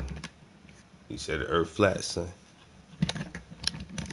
How much research have you done, bruh? I'd have listened to all the. I bet because, like I say, that was the last one I got to. Out of all the conspiracies that I've ever heard, like a couple years ago, I came across that, and I was like, "Huh? Say what?" And it was like a documentary. It was like an hour and 40-something minutes long. I said, "God damn, they got an hour and 40 minutes of somebody trying to convince me that the earth is flat? I got to see this shit. What the heck? Oh, they got the math and they got the photographs and they got the flight patterns from the airplanes, and they got Admiral Byrd talking about a giant sheet of ice, man, and they got the mythologies. And oh my God. Bruh, you don't know. Hey, nigga. Hey. Yo, he told me the Tesla was fake, son. Yo, he had me watching this little clip. It's the only one I seen, right? And it was like, oh, it's fake because this happens. But then you look at it and it's like, I don't know. It just looks like the light is coming in through the thing. Like, because the car wasn't shot in space. Like, it was inside of something. It was like in the tip of the rocket. And that shit had to open up for the car to get in space. And it's like, oh, can a car survive in space? And that part had me thinking, though. That part did have me thinking, like, can a car really survive in space? And of course it can. Just like fucking satellites and anything else survives in space. And so I don't know what to do, but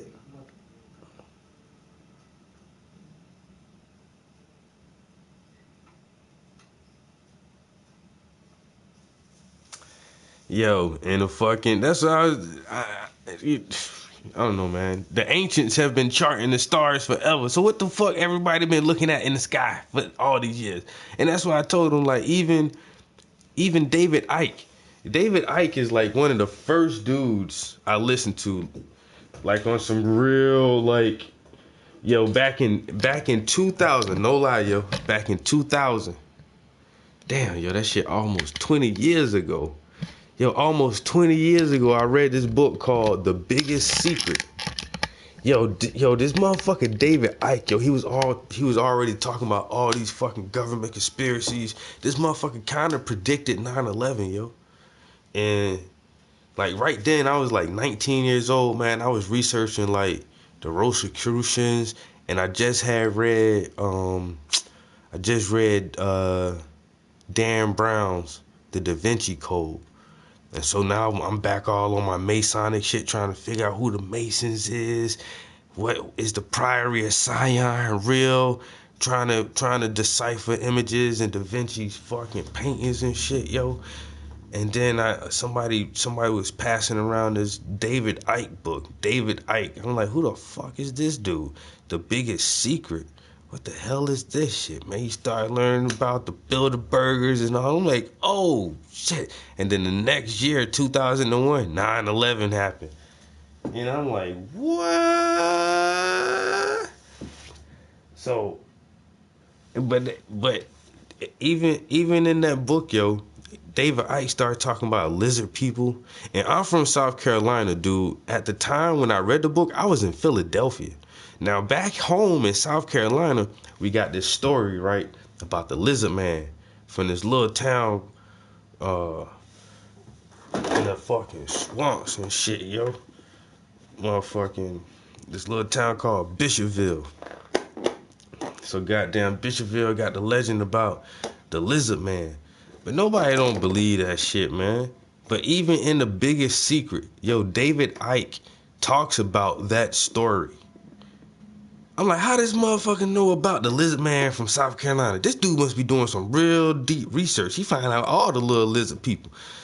And so he talking about the lizard people coming from the damn the lower fifth dimension, and they controlling us through the moon matrix, right?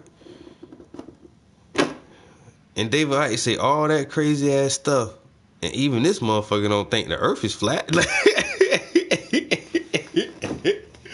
It's like, bro, come on, man. And damn, so you know what I'm saying? Like, I was like, so when I heard the flat Earth theory, I'm like, wait a minute, cause I already studied the hollow Earth theory. It can't be both of them, or can it? Can it be like a fat ass waffle, and you can kind of go inside the waffle a little bit, and it's kind of like a hollow Earth? Maybe not. I gotta look into this shit. Aircraft, please identify yourself. So hell yeah, I watch hours and hours of flat Earth conspiracies, and I think motherfuckers just want to believe too hard. Honestly, the only thing I come away from that flat Earth shit is people haven't traveled as far into space as they say they have. But even from low Earth orbit, you can see the planet is a sphere.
I'm saying, you don't know, man. It might be. It's.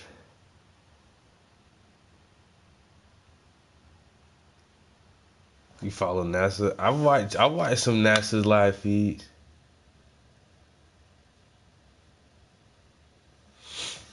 Yeah, I've seen some of the NASA live feeds, but that's what I'm saying. Even the space station is in low Earth orbit, and sometimes it seems like they're not really in space. Which is odd to say the least. Is my tablet up here? Yeah, sometimes it seems like they're not in space. And then you have a lot of people saying that the Van Allen radiation belt is a real problem and they can't get past it, and no one has ever been past the Van Allen radiation belts yet. So if you've never been past the belts yet, and how did those guys get to the moon on the Apollo missions? With the Saturn V rockets. And why was it called Saturn if we're on Earth?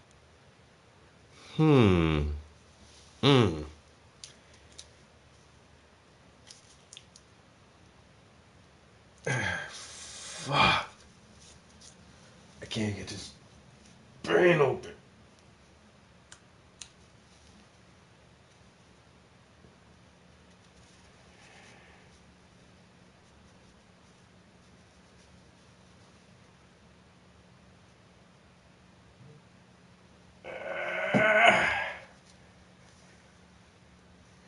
Dang it. Shine your back.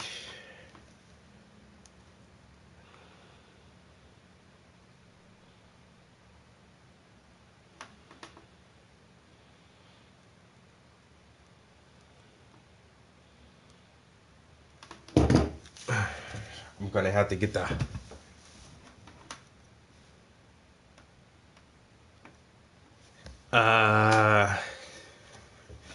yeah, and they say they don't have shields that can shield you from it.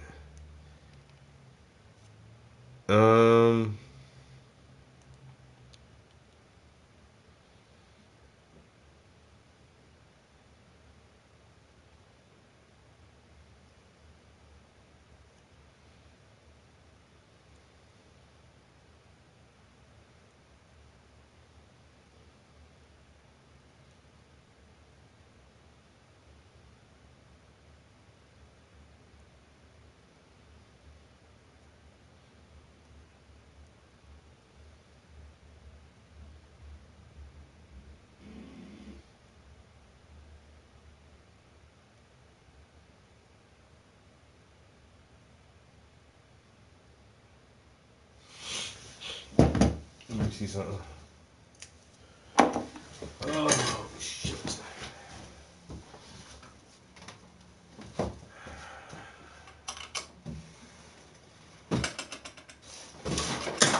No! Oh my God!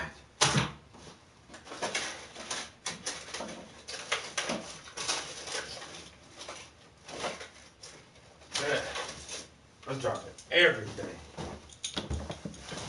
Oh.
Hello, my name is Bailey.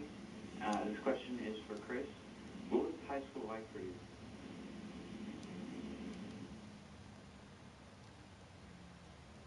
It was the 1980s, so... Ms. Bailey, this question is for Chris. What was high school like for you?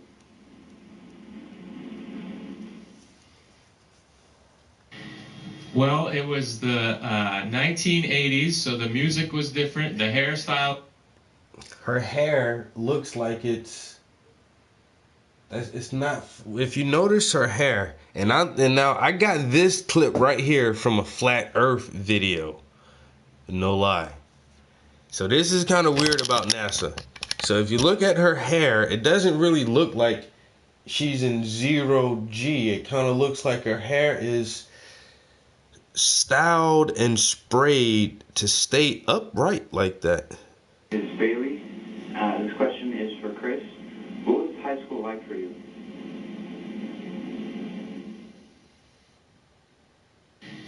Well, it was the 1980s, so the music was different, the hairstyle was different, the clothes we wore were different than today, but probably in 5 or 10 years it'll be.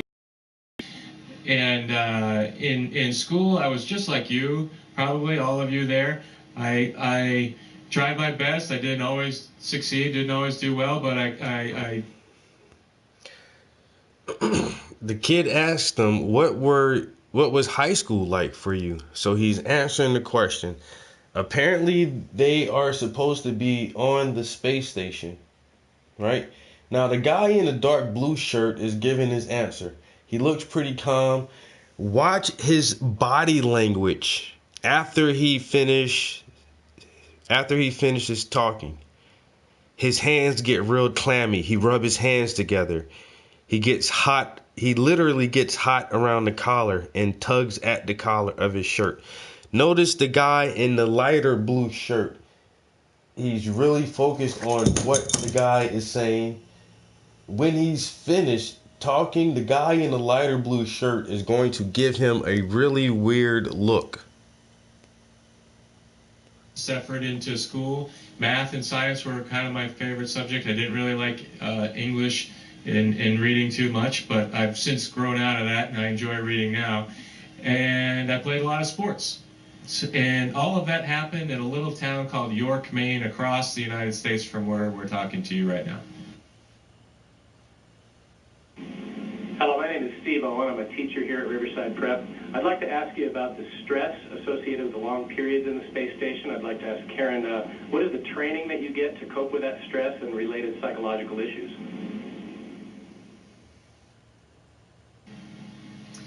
Well, for psychological issues, actually, when we are selected as astronauts, we go through quite a vigorous psychological screening process.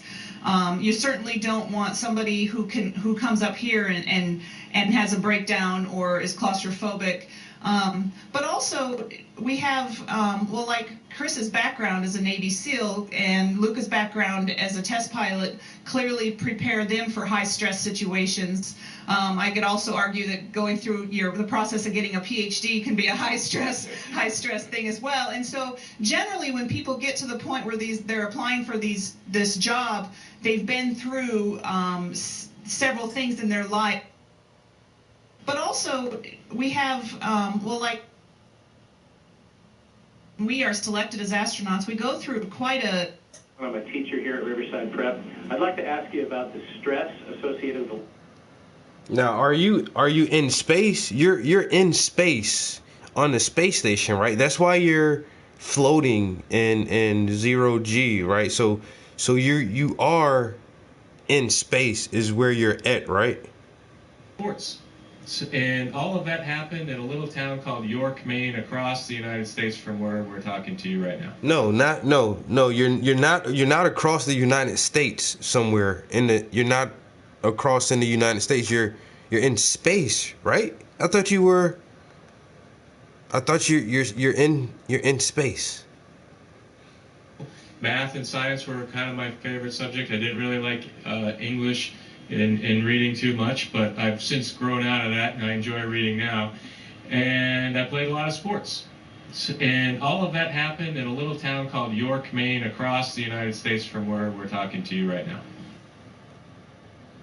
And then immediately, Hello, my name is Steve. he knows he's fucked up. Look at his face. He knows it. Look at his hands. I'd like to ask Karen, he knows it. Look at him. He knows it. Psychological issues. He's looking off camera. He knows it. This dude is looking at him like, you asshole. We go through quite a vigorous psychological screening process. He knew he blew it. You can just see it all in his face. He was like amped talking, and then as soon as he said that, he's like, oh shit, I'm a dumbass. Look at him. His expression says, I'm a doofus. I'm a bad actor. I told him not to put me on camera, bro.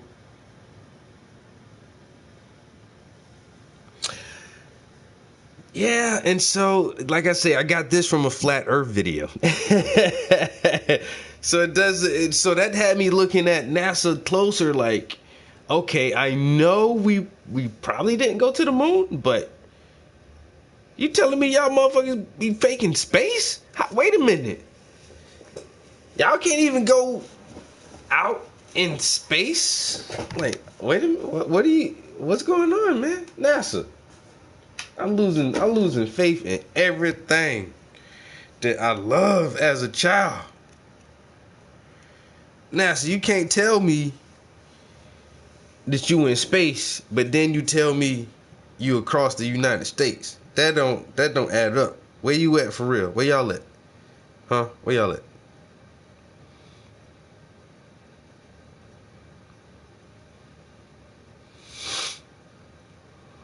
$2.5 million hours of research by dozens of sleep engineers.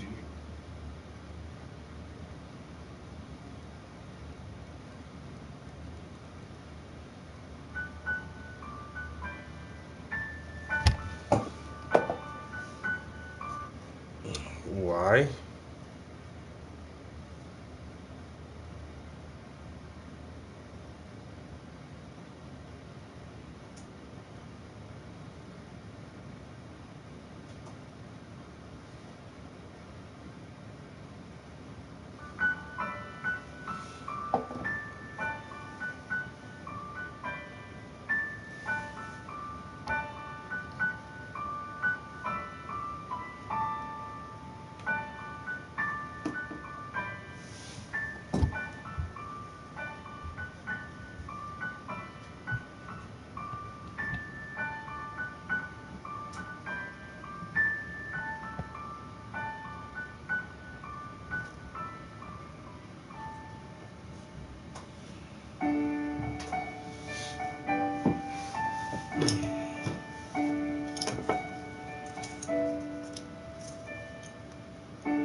Oh, I'm gonna get that last little bit of perp out this tube. If I gotta use automobile tools.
I don't know. We're gonna have to do something for you.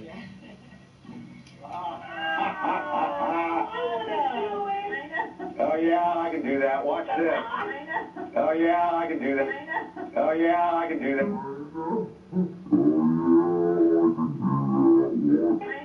Oh yeah, I can do that. Watch this. Can everybody float around for it? That was really cool, Chris.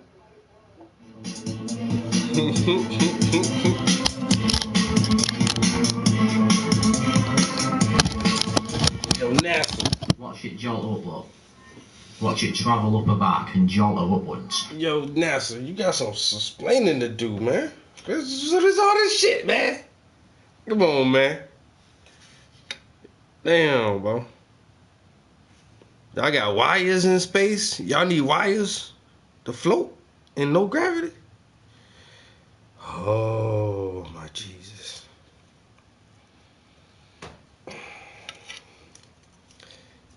And so this is, once again, I do not subscribe to the flat earth theory. Looking at the flat earth theory made me look at NASA even more.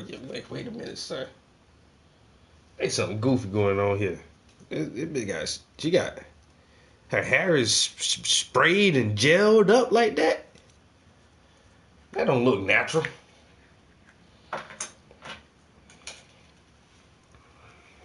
You telling me that's space? Interesting. Interesting indeed. So I have some ultramarine violet and some dioxine purple. I'm gonna put some titanium white on there as well, and I'll get some ivory black, and then I'll get a little bit of Prussian blue. So this is black. So I got purple, white, black, and then I'll get blue and red. So let's do some of this Prussian blue and some alizarin crimson.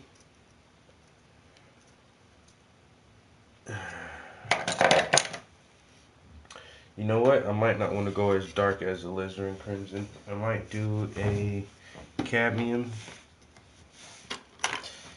if I should say so.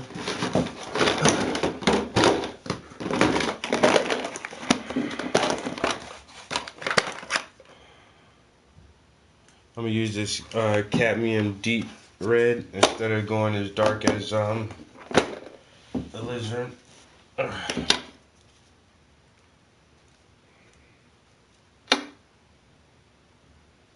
Alright, because I'm working in purples and everybody knows blue and red makes purple. So just in case I need to blend my own purple, I'll be ready for that. And I am anticipating it to happen.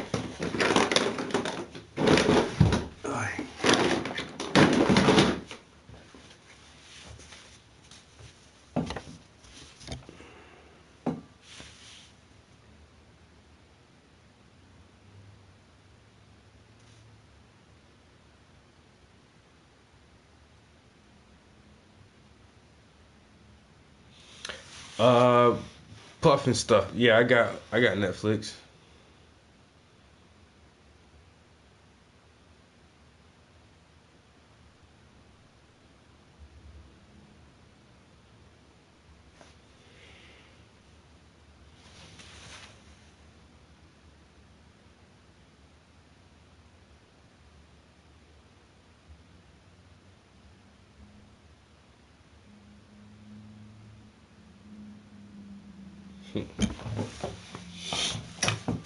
Alright, so we got our little palette set up right here. Just some basic colors.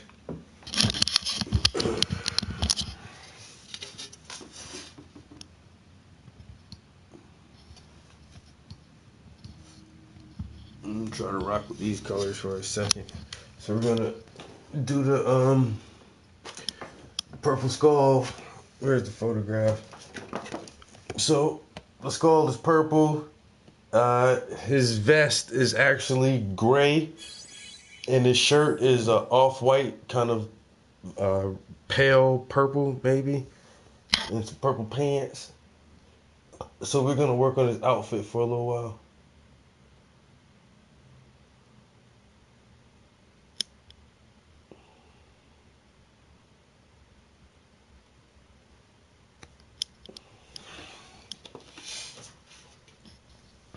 See, man, the equator, man, that's what they just want you to think, right? Because that's actually subthermal vents where the magma is at.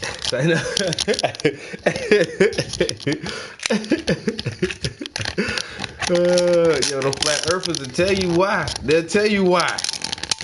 Man, go to Flat Earth Explains Everything. Why hotter at the equator? See the reason for that, son. Man, they'll break down all the metaphysics. And then they tell you the Anunnaki coming back, nigga. The Anunnaki coming back for their flat earth. They gonna have a war with God. You know what I'm saying? Man, shit. They gonna get into all the biblical prophecies. Cause if you read Leviticus,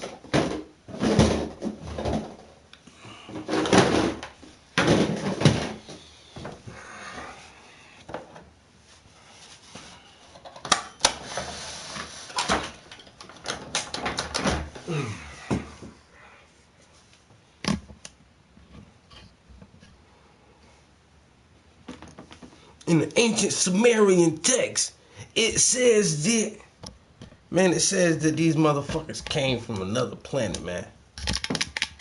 So how the hell they coming from another planet if this motherfucking planet flat? All the planets flat, then the moon flat. Everything just a disc. It's a saucer shape. Oh my God. But there is something up with space now. Cause these motherfuckers ain't going as far out in space as they say they is. They just not. They ain't got the capabilities or the technology. I don't know what, but NASA. There's some sort of harness that's travelling. The wires are travelling up a back. And then check this part. Something's pulling on the back and it's making a slide forwards. Did you look? Can you spot it? Near the shoulders, you can see like wires pulling on her top. As the wires pull tight, then it pulls her forward and she slides. It makes a slide forward.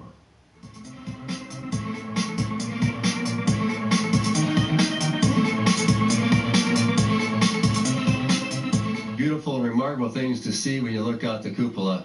I guess so far for me, I like the waters, the shallow waters in the Caribbean or the atolls in southeast Pacific, or southeast Pacific, or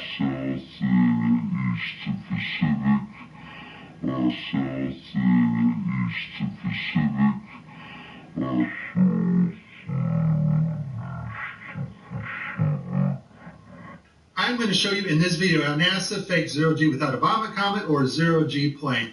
And when I saw this video, I realized it became instantly clear how they... Hey man, what you doing about real issues that affect people's everyday life instead of worrying about space? You in the stream watching me, so you worried about space just as much as I am. When the last time you taught a class or gave a seminar, or gave a lecture, or recommended books for somebody to read in your community? When the last time you went out in your community and taught anybody anything? When the last time you put your money in a black-owned bank or brought some property, a piece of land? Don't start that shit, bro.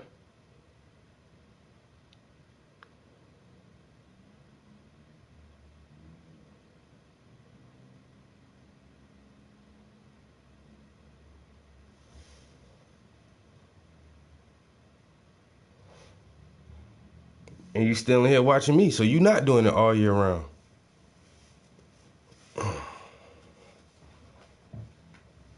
I'm teaching, I'm reaching, I'm connecting on a daily basis. And I worry about space.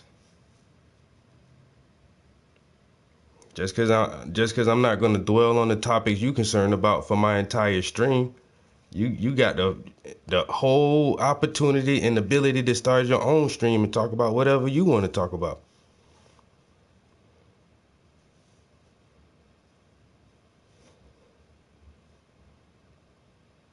And it's just video game technology. Now, if you're part of the Geek Squad or the Techie crowd, well, then you already know about this technology. And so let's get to the video that caught my attention, and you will see the same things that I saw. Let's watch. We have to introduce the concept of free fall. Let's use this model of the Earth. Let's enlist the help of a friend, Paxi. You might know her.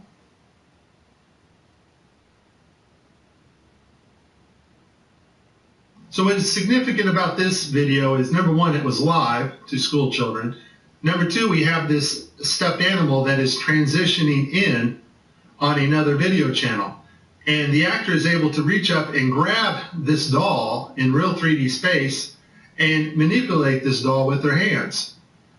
And so the only way you're going to pull that off is with one technology. And that technology is virtual reality. That's it. More importantly, though, something called augmented virtual reality.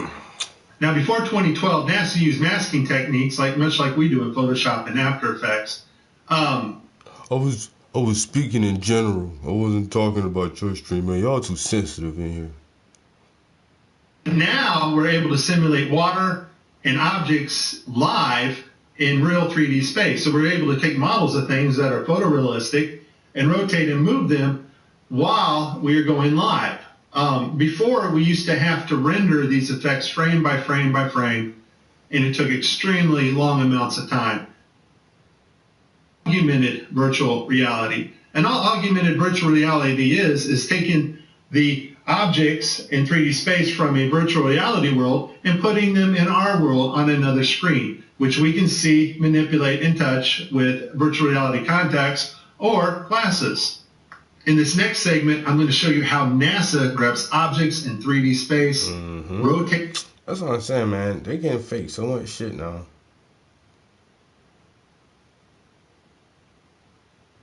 You got motherfuckers pulling wires. 5B is the voice of America's trailblazers, the voice of small business. Now, is the earth flat? Shit. I don't know.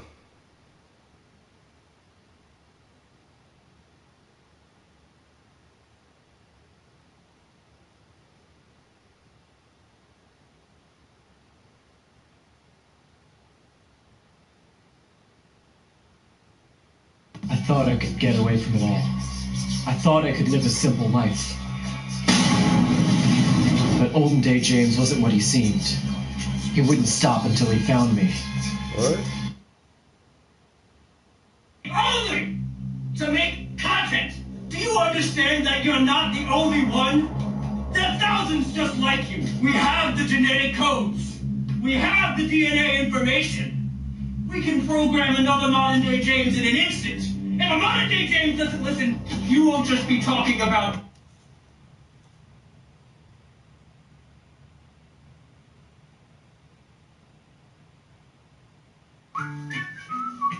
I've been watching a lot of tutorials from this guy too.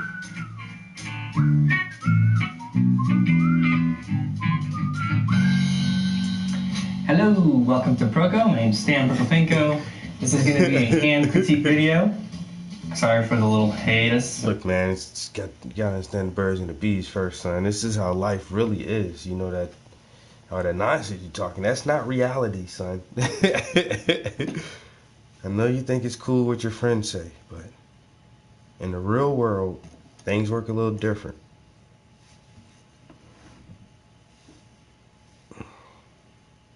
You know, my son. Here's a picture. Whoa! Here's another one. Anyway, so I'm gonna finish up. Yo, wait a minute. Yo, I watched like several hours of this dude tutorials. He does really good tutorials, and he knows other like really good artists. He knows this one artist who drew for the Lion King movie, and they went to the zoo and they sat around and sketched animals real quick and things like that, and it was pretty awesome. This dude just showed a picture of his baby.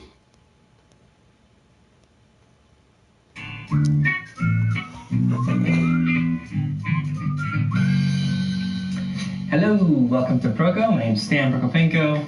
This is going to be a hand critique video. Sorry for the little hiatus. I've been hanging out with my son. Here's a picture. Here's another one. That baby brown as hell, bro. Hey. Anyway, so sorry for the little hiatus. I've been hanging out with my son. Here's a picture. Here's another one. Yo. Anyway, so that motherfucker been swirling. That's what I'm talking about, Payco. Payco said I gotta get some hue in my baby. My baby need to have some color in it. Yeah, my man done made a swirly baby.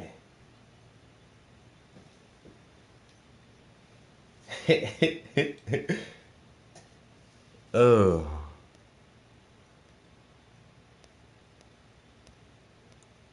Finish up these hand critiques so we can move on to leg anatomy. A lot of you guys have been really anxious to move on to leg anatomy, so let's get these out of the way first, because hands are important, and there were a lot of assignments.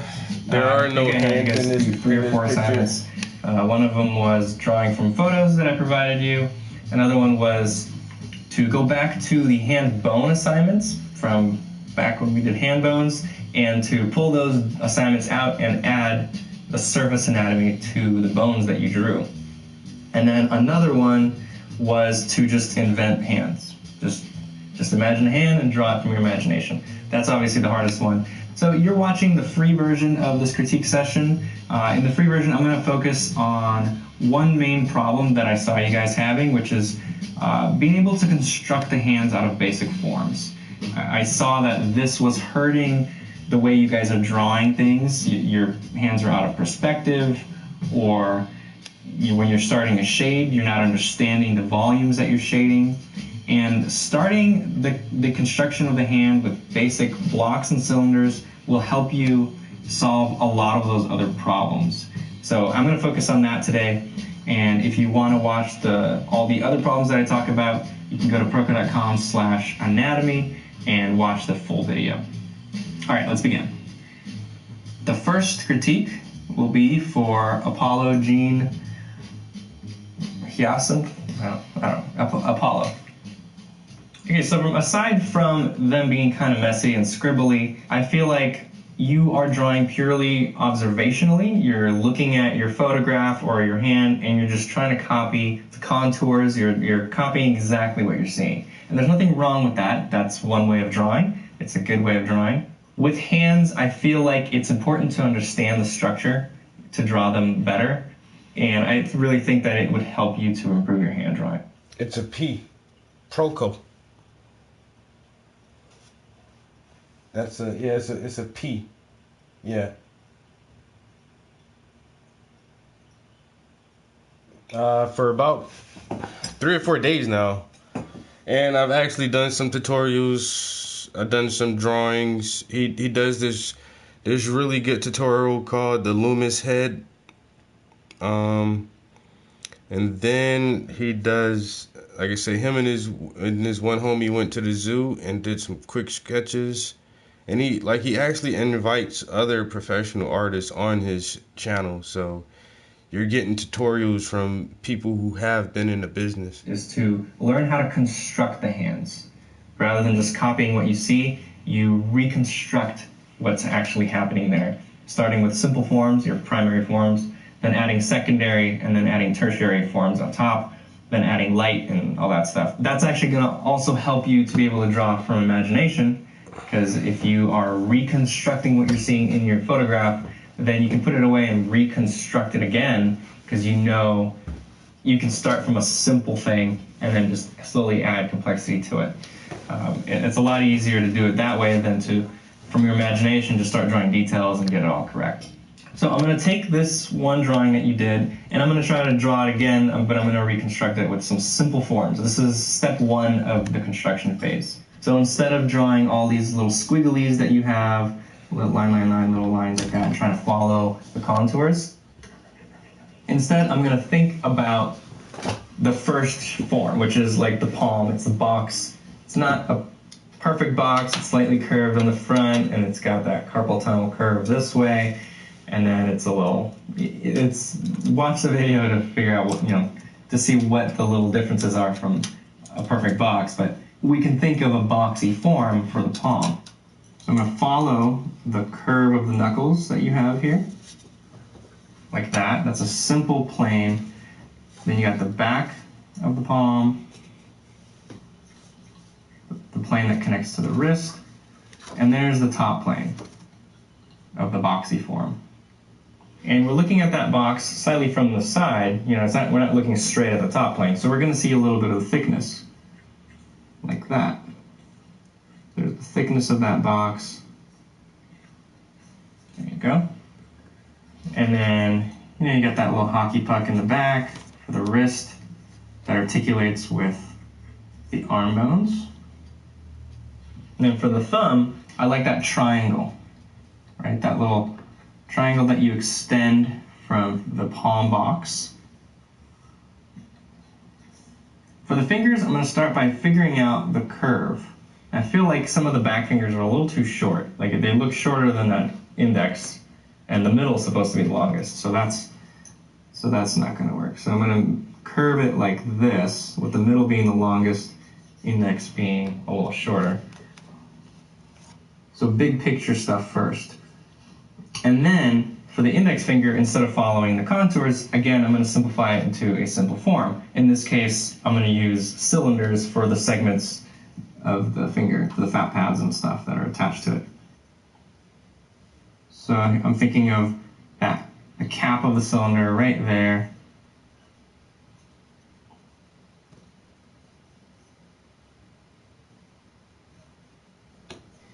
And as far as proportions, that first segment is going to be about half of that entire finger length.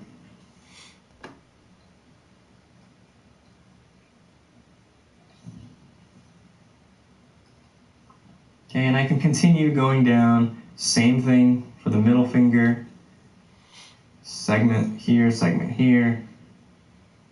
I'm going to go through here a little quickly, you could do it a little more carefully. But basically thinking about the cylinders and how they are positioned in space. Is it going away from you? Is it going towards you? And how much?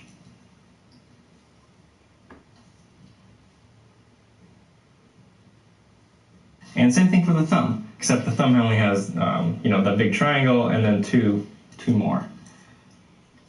So cylinder in here.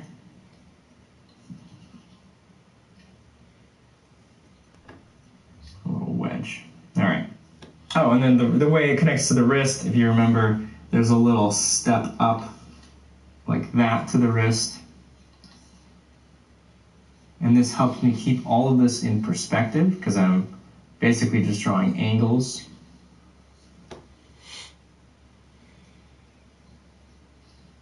All right, let's move this off to the side.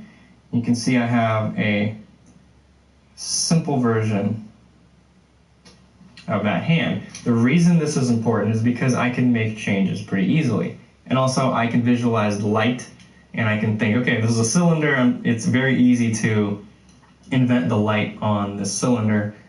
And also when you're just drawing details, even if it's from a photograph, if you have the basic forms figured out, you can design your shapes, your detailed shapes, to show those forms better. And that's important. You got to make sure that your detailed shapes don't cause your primary forms to just disappear. That happens all the time. People get so caught up with all the little details that it actually flattens out the drawing. It actually looks less three-dimensional with all the details than if you just thought of a simple wood carving of the basic forms and just drew that. That looks more three-dimensional. But if you think about how those details can help the simple forms, that'll make a much stronger drawing. And also, this is much easier to invent and keep all your proportions intact and your rhythms going in the right direction, all that stuff. This is how I want you to start thinking a little bit. You know, you want to do observational drawing as well to train your eye, but a little bit of this early on in your education will help you to be able to think in both ways, because they are very different ways of thinking. Okay, Apollo, thank you for submitting that. Next one is Lee Howe. It's feeling very robotic. Because of that, it feels very stiff. You're not thinking about the gesture of those simple forms. So, for example, when I think of the thumb, before I think of like the cylinder and the wedge shape in there, I think of just the motion of the thumb. That's the first thing. Then I put the simple structure. So with this thumb, the gesture that I would need to think about is this. right? Coming up. And you got that tendon, it's like a little roller coaster, just swoops right up. That's the gesture of the top, and actually right through there, it kind of follows it.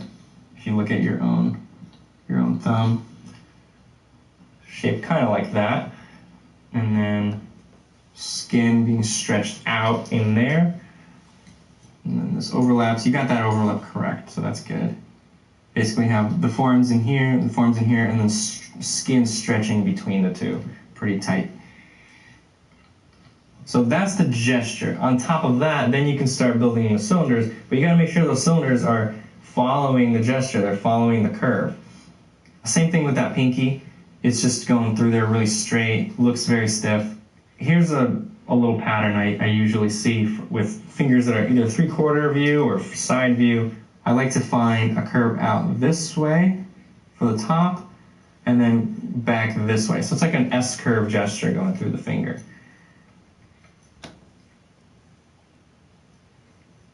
Like that. So see how that looks much nicer, got some flow. It looks more alive, it doesn't look like a robot. And let me show you how I would take that gesture and then add structure to it. Just because this is a flowy curve doesn't mean you can't take that, add a few little elements, and make it look 3D all of a sudden. Like watch, I'll take that same exact gesture that I did, I'll duplicate it, and then just by adding a little cap at the end here, a little top plane to that, and then right where that first segment attaches to the second, I'll add another little corner, a little side plane, and then swoop through to the fingernail. I'll just combine the second and third segments for now, just because sometimes they will flow one through the other. Sometimes you'll get a corner there, but you know, sometimes you'll get a finger where there's one corner and then it just goes through to the fingernail and you just have two pieces. Sometimes you have three. It just really depends on the pose. So there's how you can take a nice gesture line, just add a few planes to it, and there you go. Now you have structure, simple structure, but with a good flow to it. Now here's one where you shaded it. I'm actually surprised that you don't have the simple forms shaded in very clearly, because you have been constructing with very clear simple forms, and then when you shaded it, it became mush. You lost those simple forms. And that's really where those simple forms become important to remember. That's the whole purpose of designing the simple forms in the first place. So here, let me show you an amazing drawing from Russian Academy. So here's the final drawing that someone did. You can see all these little details in the tendons on the back. You got the knuckles, little skin wrinkles in the knuckles in here. There's a lot of details in there, right? But then what I did on top of that is I kind of just removed those tertiary forms, the little details in the skin, and now I have only the primary forms and the secondary forms. You can start seeing now the top plane in here, the side plane in here. Each finger has top and side, and it becomes very clear what those forms are. And the lighting that he put or she put on there is really showing off those forms very clearly. Here, and then I did another step where I took out the secondary forms, the knuckles and all that stuff. Now it's just primary forms. It's only the block of the palm, the blocks of the fingers. It becomes very clear what that is. That's step one. That's what you think of. Then you add number 2, secondary forms, and then you add tertiary forms. But you can see even with the tertiary forms on there, you can still feel the blockiness of the palm, the blockiness of the fingers. It's still there. The details don't get all mushed together. So if we look back at yours, you see the difference? How I can't feel those simple forms on yours.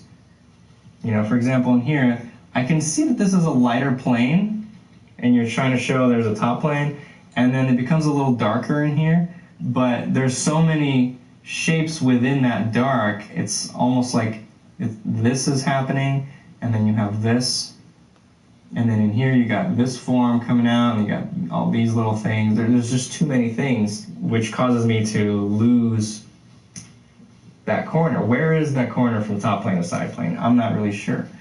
Let's look back again, this one, and I'm just looking at the secondary forms here. Again, top plane, side plane. And then in here, we got a slightly more complex version where we got top plane, side plane, and then one more step like that. But it's very clear. It's not mushy. He has very clearly defined edges of where those steps are changing. So this is the bone corner in here, and then there's the muscle and fat of the hypothenar eminence, which comes out again. So thank you, Lee. Hopefully that helps you see the whole purpose of why we're simplifying the forms in the beginning, so that once you add the shading, we can keep that there and not lose it in the details. Next is Huizenga Lucas. So this one I wanted to show because it's actually a really good example. You're drawing little details and stuff, but I can still feel the simple forms. You know, you don't have to draw a perfect box in there with every plane in there for me to feel the forms. You can do something like what you did here, where you're indicating just these two corners, this corner in here, and then just one little line going across. And as long as all of those things combine in the right way to show a box, I'll feel that box. You know, like if, let's say I have a box. It's not a box, it's an elongated rectangular box. There you go, it's like a segment of a finger. I have, let's see, 1, 2, 3, 4, 5, 6, 7, 8, 9 lines. I don't have to draw all 9 lines for the viewer to see that as a box. I could just draw this, this, this, and then down. The viewer can already see, oh yeah, that's kind of like the back corner of a box. And then in here I could attach whatever I want, but this part of it still feels boxy. That's what you're doing with the fingers here. You're showing that the back of the finger is boxy, and you're indicating just 1, 2, 3 lines. And then at the front or the bottom is just soft, cushiony pads, so you don't need to put boxes there. You can put the little creases of how they overlap, and I'll still feel that there's a box at the top. Okay, and that's what you're doing. You're showing really good really good indications of boxes in the areas where they're needed, and then you're putting little details of where you can put details. So this is a good example. A few areas though where you did lose a little bit of that structure. I feel like this finger, it's getting a little skewed. And that's, I think, because that back segment or the middle segment of that finger is like almost hidden, but it's just a little bit still visible. You have something like this going on where that top plane is like almost gone out of view, right? Like this. So there's a finger. Notice how I'm still showing a little bit of that top plane, but it's just so skinny because we're looking like almost right parallel to that top plane. That's when it becomes kind of tricky. But by showing a little bit of it and showing the right angles going in there, it actually becomes very three-dimensional because it looks like it's coming right at us. So I feel like, you know, something more like that with that finger, probably a little longer in the pinky, actually. Shortened it a little too much. That first segment is the longest. But anyway, the whole point is that the middle segment there, it's foreshortened quite a bit, and showing that foreshortening will help with the depth. Thank you everybody for submitting these. I'm going to do a part 2 to these hands. There's so many, and I feel like I needed to break up into 2 sections. These were all pretty much, most of these were inventions. You guys were just drawing from your own hand or trying to draw surface anatomy on the bones that you did before. The next section will be the assignments that you guys submitted from the photos, drawings from photos. And that's going to be a whole nother critique episode coming up. So thank you everybody. See you later. You're gonna love the videos in the premium section. You'll get more drawing demos, extended lessons, printable ebooks, and 3D models that you can spin around, study, and draw from any angle. If you don't want your drawings to look like this, go to proko.com/anatomy.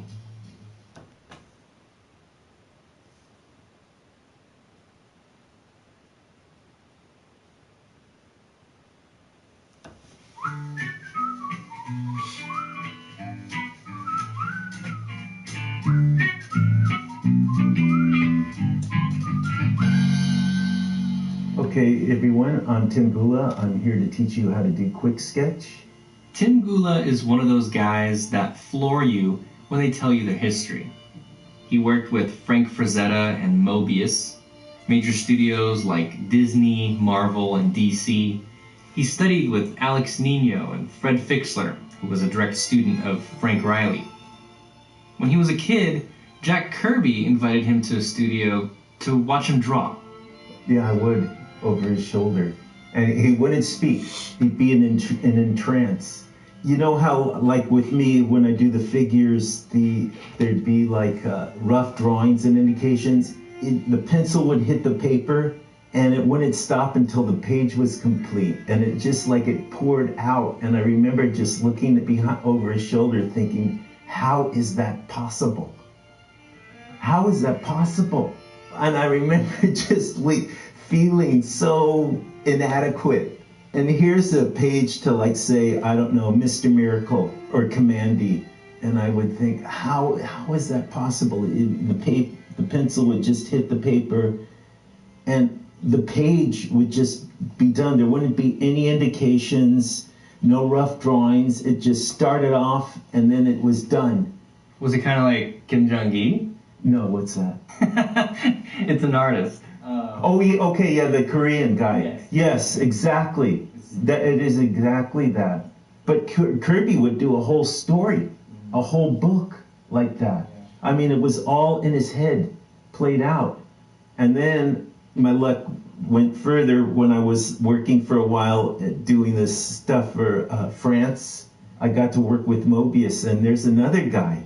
What he would do is he'd practice doing these great drawings. I'll do one. Yeah, you want me to? Like a Mobius type of thing. Oh, are you talking about automatic drawing? Yeah. Ladies and gentlemen, this is a great exercise if you can do it. So I keep my mind blank. I have really no idea what's going to appear on the paper, but I just trust it will. And I just let out kind of like a highly imaginative, spontaneous expression, we'll call it for lack of a better term. This is how it would start. Just like real simple, kind of almost, let's call it almost like microscopic, the stuff you'd say under a microscope. But there is no microscope. It's all in your head. And you create like this, like your mind's eye becomes a focus. You learn how to focus it.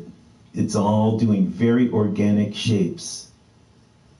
This I would put as much importance on as the figure, because this takes your mind and your mind's eye to a place that normally is unexplored.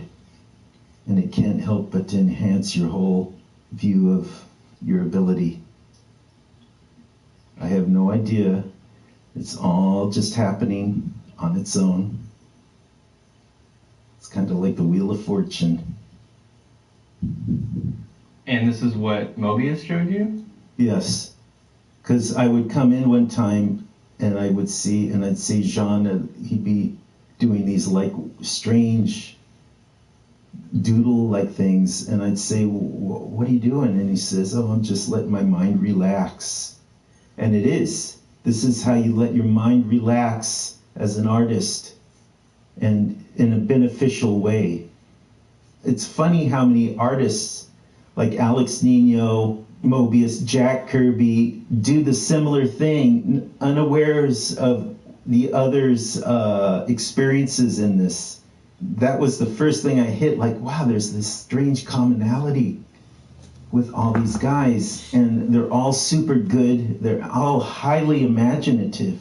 I mean, to the point of it being unbelievable.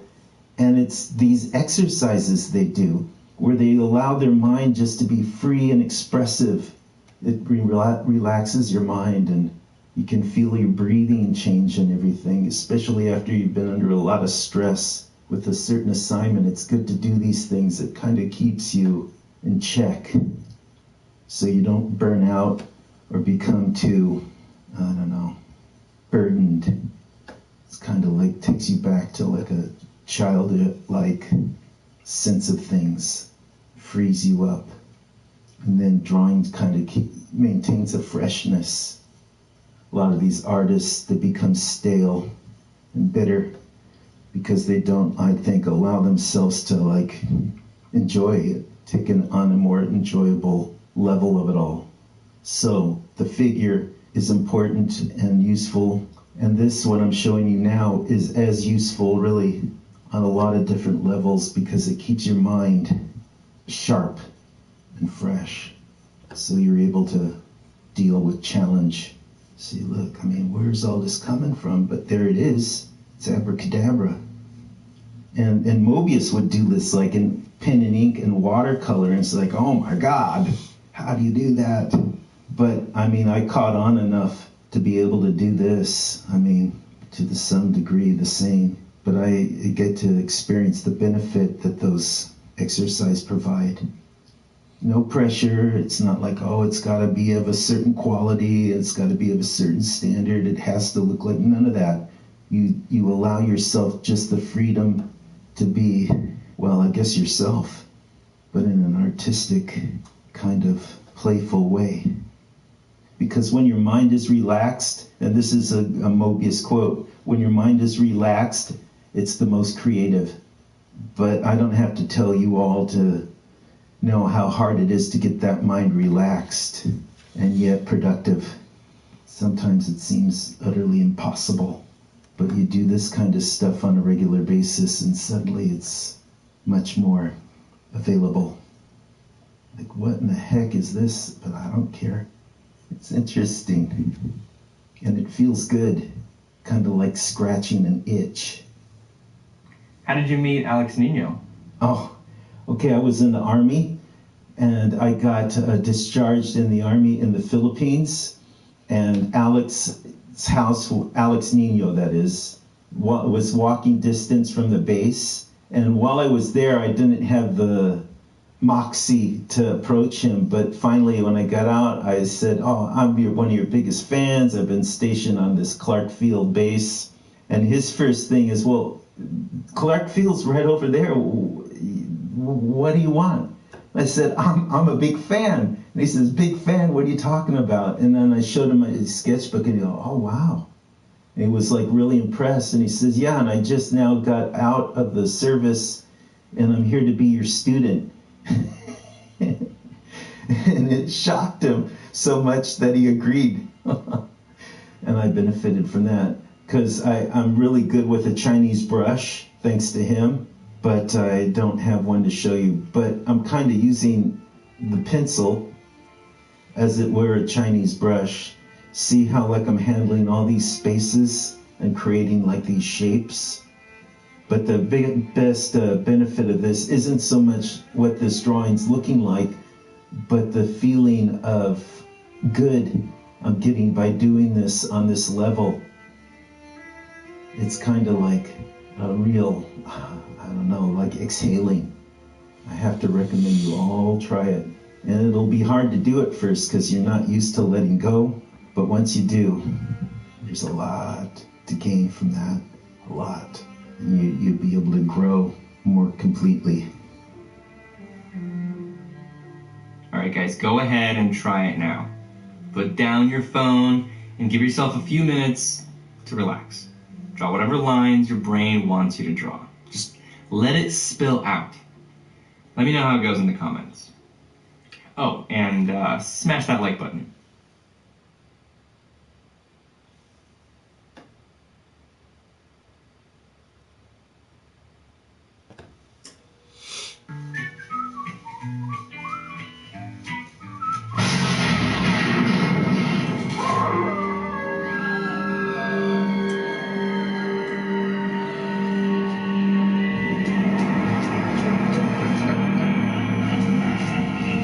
Hey guys, I'm in New York filming some more Masterpiece series demonstrations with 3 different artists. You'll hear more about that next year. So I asked Pavel Sokov to help me out with an oil painting demo. He's really awesome. You can check out his work at Pavel Sokov on Instagram. And make sure to check out his new podcast, CreativeMastermindShow.com, where I will be a guest soon. Happy Halloween, everybody. Take it away, Pavel. Hey guys, my name is Pavel Sokov. I'm an oil portrait painter and fine artist. Today, I'm in my buddy Alex's studio where I'm gonna paint a spooky skull for you guys in one session. Before I started painting, I like to come up with a couple of thumbnails to nail down the composition. I do these from imagination usually. So in these ones, I played with the placement of the skull, the direction of the lighting, and the orientation of the canvas. After coming up with these 4 thumbnail sketches, I got kind of a better idea of what I actually want from my painting. Also, it sort of helps to have a thumbnail completed to use as reference when I start my painting, because if I don't have anything to look at, it's possible that when I start from scratch on my canvas, my subject will end up too big, or even worse, run off the page or something. Composition is a bit of a feeling thing along with some guidelines. It's not like stiff rules that you must follow. So having said that, I think I like sketch 1 and 3 the most. You know, since the color temperature plays such a big role, I digitally painted the sketch with some invented color before actually even making the setup, just to get an idea of what kind of mood this painting would be. And it also gave me an opportunity to plan some of the painting methods and steps that I will use in the actual painting process. Okay, so with these sketches in mind, let's put together the setup that I'll be painting from today. So a big challenge to overcome here with this skull is that I want to paint it in the dark for a more dramatic and moody atmosphere, since it's Halloween and all. But at the same time, I want myself and my easel to be in the light so I can see it and we can make this video. Sadly, the candle doesn't provide a strong enough light during the day, so we're going to use a warm lamp instead. Since we don't want to burn the house down though by lighting that black box on fire, I think our candle shouldn't be lit at the beginning stage of the painting. I'm using a portable paint box today that makes it convenient for me to paint anywhere I go. For my brushes, I plan to use a lot of bristles because I want to load this painting up with a lot of thick paint. But I also packed a few softer brushes to get some soft edges in there too. As my painting surface today, I'm using an 11 by 14 linen panel. It's actually one of my favorite sizes for life paintings. I paint with a few different brands of oil paint, but there's no need to name them or be concerned with what they are. What's really important about that is that they're professional grade and they're not the student grade, which are very difficult to paint with. It just doesn't work. It's like toothpaste, so don't even get it. Okay, let's squeeze out our paint.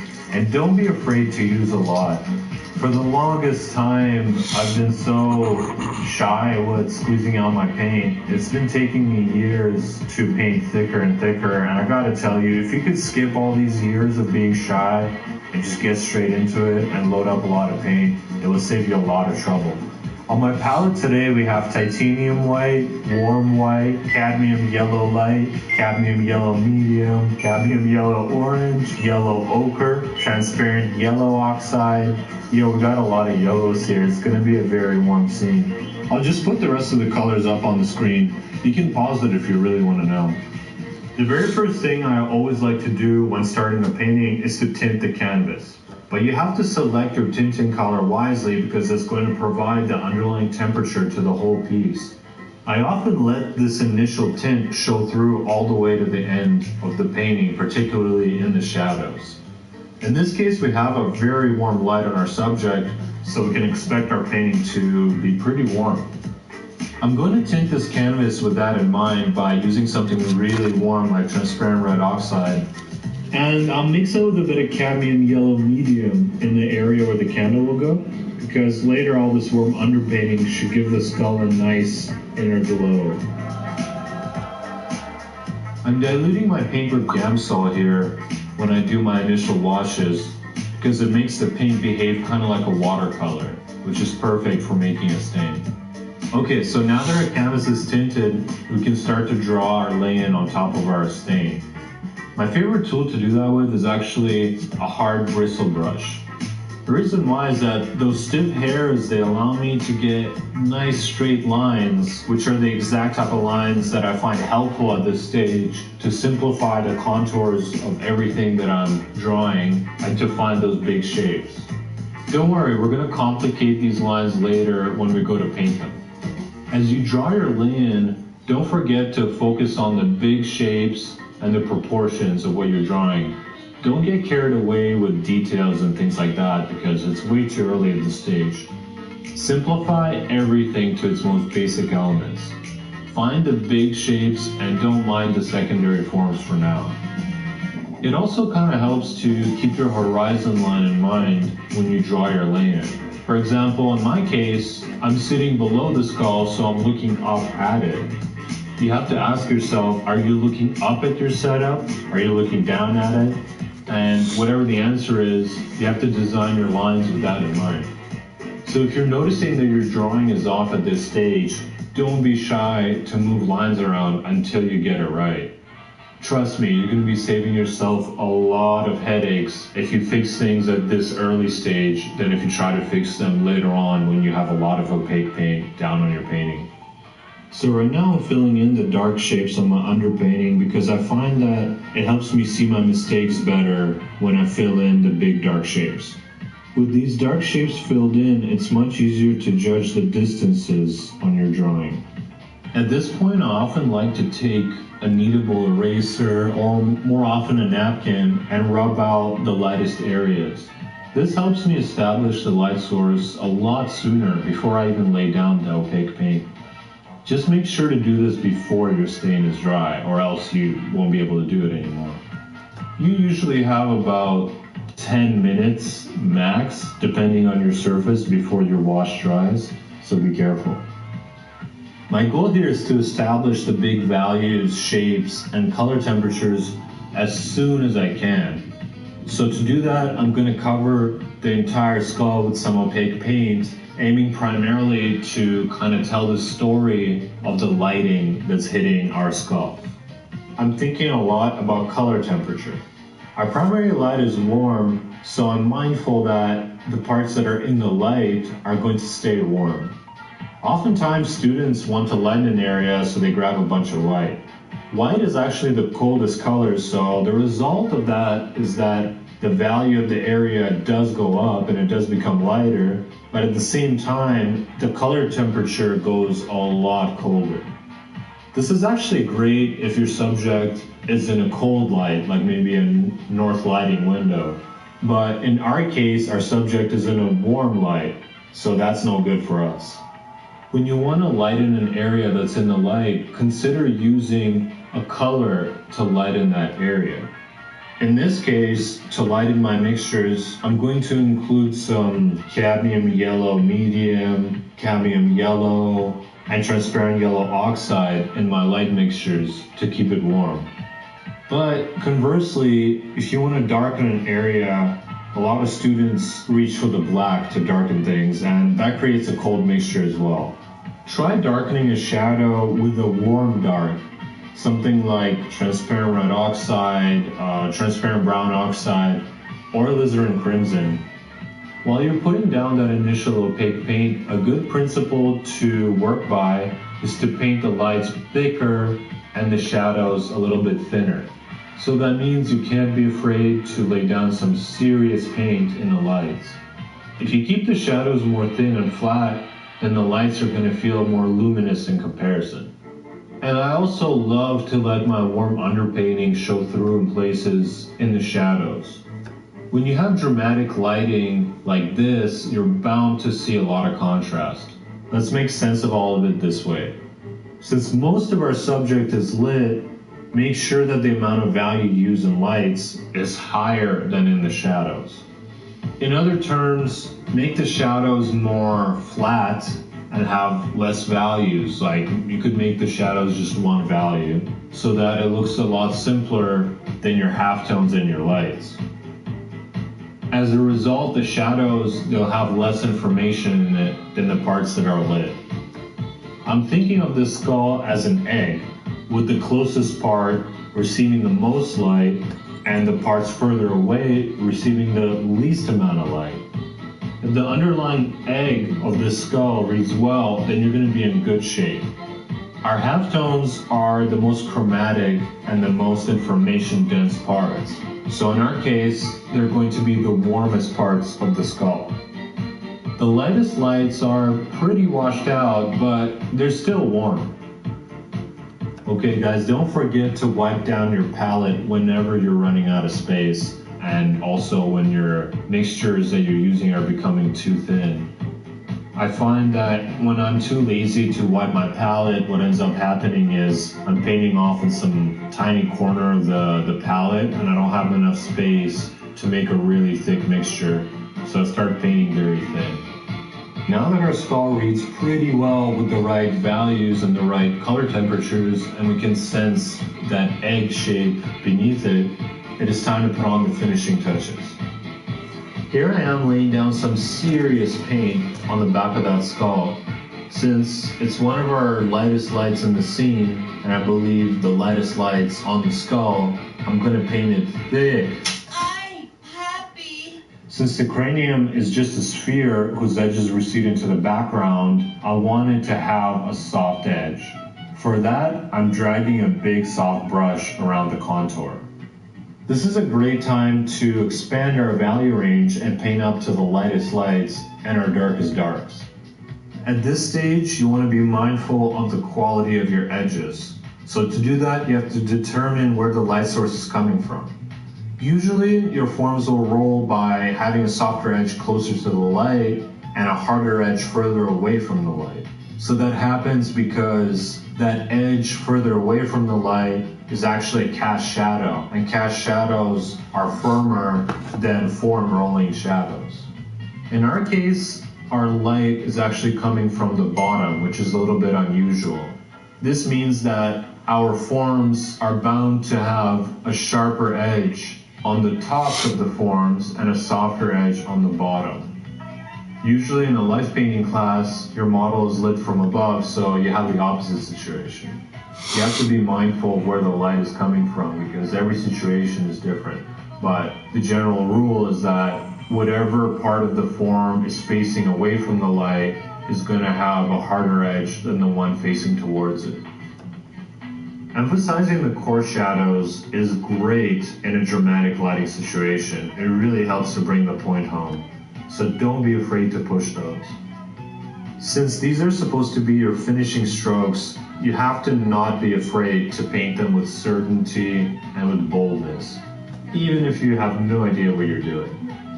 Honestly, a lot of times, a boldly painted passage still looks a lot better than a technically accurate passage that was painted with uncertainty and trepidation.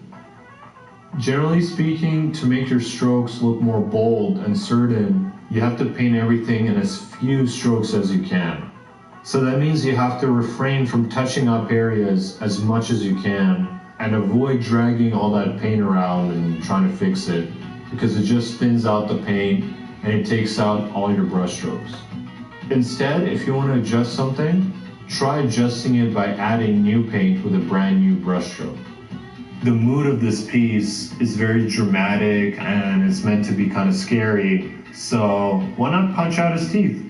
To do that, I'm going to paint a scary gap in these teeth that will add some visual interest to an otherwise boring area. I know for a lot of us, it can be very scary to put on a lot of paint when we aren't sure of what we're doing. You're afraid you're going to cover up your drawing, but don't be afraid of covering it up and covering up any of the work you previously did, because you can always repaint things over and over. If you painted it once, you can paint it again, and in fact, when you paint it again, you're going to paint it even better than the first time. Besides, this isn't a portrait, so you don't have to worry about the likeness of the skull that much. Instead, you should worry about the likeness of the lighting. Yeah, I think it's time to admit that I painted that nose cavity too short. I was afraid of having to repaint it now that all that rendering is there, but it's no big deal. It's a little more hard to fix something now that you have a lot of opaque paint down, so it would have been better to fix it in the drawing stages, but you still have to do it. Okay, now that our skull looks decent, let's take care of that candle. Let me go light it, and at the same time I'm going to turn off that primary lamp so we can see how the candle burns much better. The candle light is surrounded by a very warm, soft-edged glow, but the fire itself looks pretty sharp. I will start by rubbing out the shape of the light with a napkin that has some Gamsol in it. The candlestick itself is very blue, which is going to contrast really nicely with the glow of the hot candle wax above it. The transparency of that candle wax is carried across by how saturated and warm it is below the light. Now, the fire itself, it looks like around the candle wick is actually very blue, so I'm going to note that down in my painting. Unfortunately, the scene before my eyes isn't as dark as I wish it was because of all the lights that are on in the room. So I'm going to go ahead and paint darks around the candle to help it feel like it's glowing in contrast. I envision painting the light of the candle with one expert palette knife stroke, kind of like the precision stroke of a samurai's blade. Unfortunately, I'm not much of a palette knife samurai, so my stroke goes very wrong, and my technique quickly becomes just me desperately applying stroke after stroke, just hoping it will stop looking bad. You know, the trick in a situation like this is just to make it look like you meant to do that. Well, that's it for now.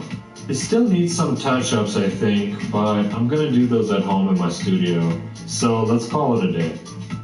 So I couldn't resist to do a few touch-ups. I adjusted the composition a little bit by adding this area here. I fixed some drawing errors, and most importantly, I got rid of the outlines between the teeth, because if you make them too outlined, they look too separate, so it's better to merge them all into one mass when painting teeth. And you gotta be careful, when fixing a painting from a photo after your live painting session, you might squeeze the life out of it, so be careful not to lose those bold brush strokes. On a different note, I wanted to invite you guys to check out a new podcast that I'm starting called Creative Mastermind with a friend and fellow artist, Jordan Jardine. So together we're tackling self-development for artists. As you guys know, there's a lot of material on YouTube, different tutorial videos, and workshops you can take to get better at painting or drawing. But what we feel is missing is the self-development side of things. So once you get good, what do you actually go on to do with that? How do you promote yourself? How do you make money? How do you stay? To answer these questions, we reach deep into our own careers, but more importantly, we invite very experienced guests, which are artists, gallery owners, and even some businessmen to help us tackle this topic together. So please follow Creative Mastermind on iTunes to check us out. Also, if you guys want to follow me, check me out on Instagram at Pavel Sokol and send me a DM to say hello. This was a ton of fun, so guys, I encourage you to get out there with some paints and paint your own skull. Happy Halloween.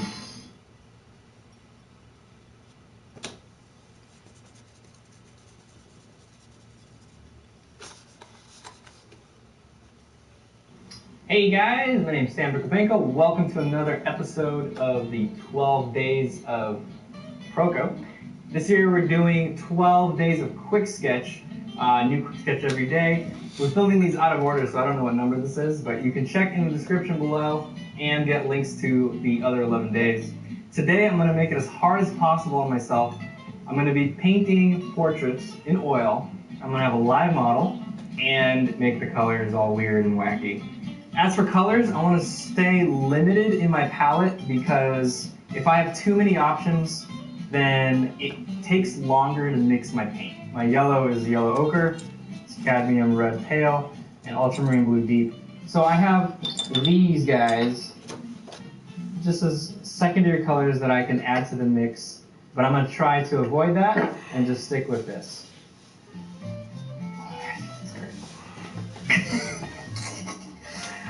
Yeah, that's when you know when you haven't painted for a while, is when your tubes are completely dried up and you can't open them. I had that problem this morning.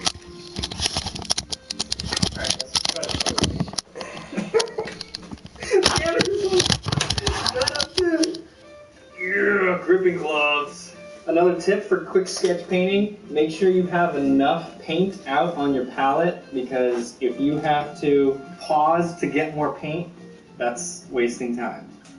And white is the one we usually use the most, so just get a bunch of that on there. I like to arrange them in order from yellow all the way to green around the color wheel. And actually, what I like to do is create a few convenience colors for myself. Why don't I just combine them now and create my orange? Mix them up. This is going to be skin tone, right? So it might be a good idea to create a little convenience color in here real quick. So this is the best purple that I can get. Kind of ugly. And here's my green. Usually on a portrait, you're not going to see bright greens. Charlie! We're going to need you now. Is he going around? It's my taco. Hi, Charlie. Time has come. Are you ready to model? I was born for this. Jesus Christ, okay. What we have going on now is very warm but white light on his right, very bright, that's the main source.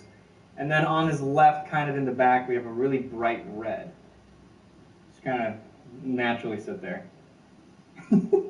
So I got a linen oil primed canvas here. I'm thinking I want to stain it a little bit right now. Just a little bit of variety in places. And this is quick sketch, so let's try to be all artsy fartsy and like make some noise on the sides.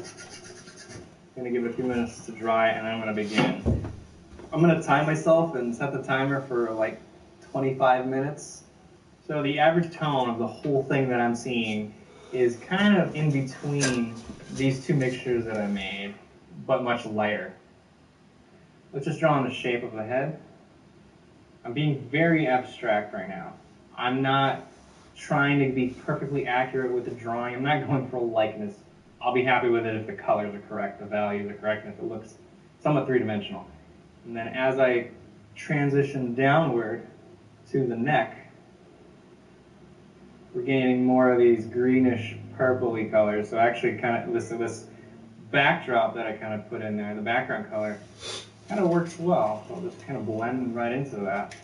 Now what I'm doing is I got my purpley color, which is kind of it's kind of like the core shadow all along the face where the shadow meets the light.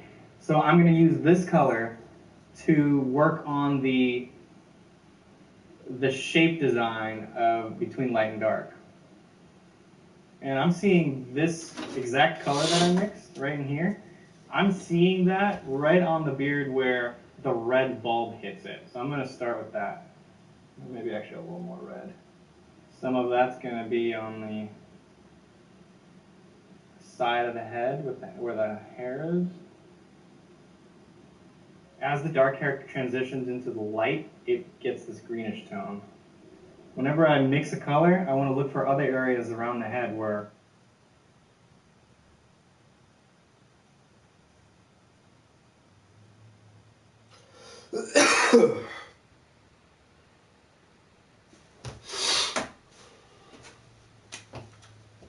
All right, guys, I'm about to get out of here.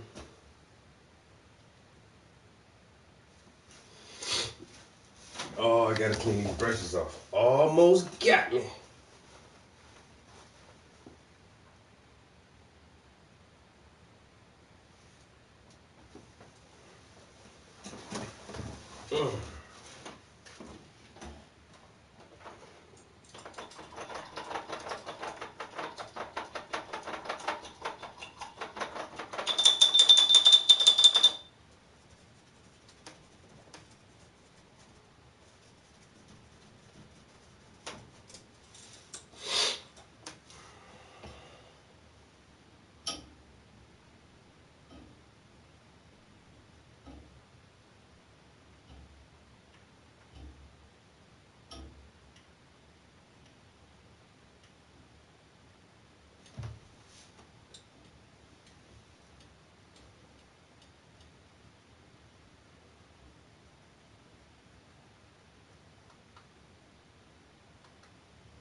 I know that's right. I'm about to go eat something.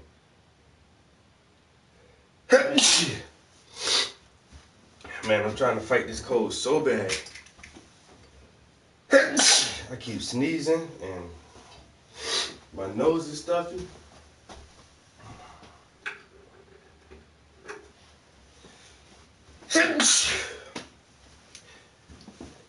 And I need to clean a few more paintings too.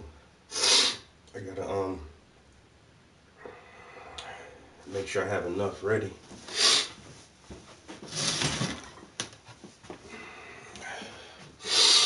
I know that's right. Alright, where's the controller? Appreciate everybody chilling with me today. We actually did get some painting done. I started putting the final. Oh no, this is oh no, this is the second layer. So I started applying the second layer of paint to this canvas. Just worked on the skull for a little bit. Looks pretty good. We'll be back on that tomorrow. Y'all have a good day. Peace. Till next time.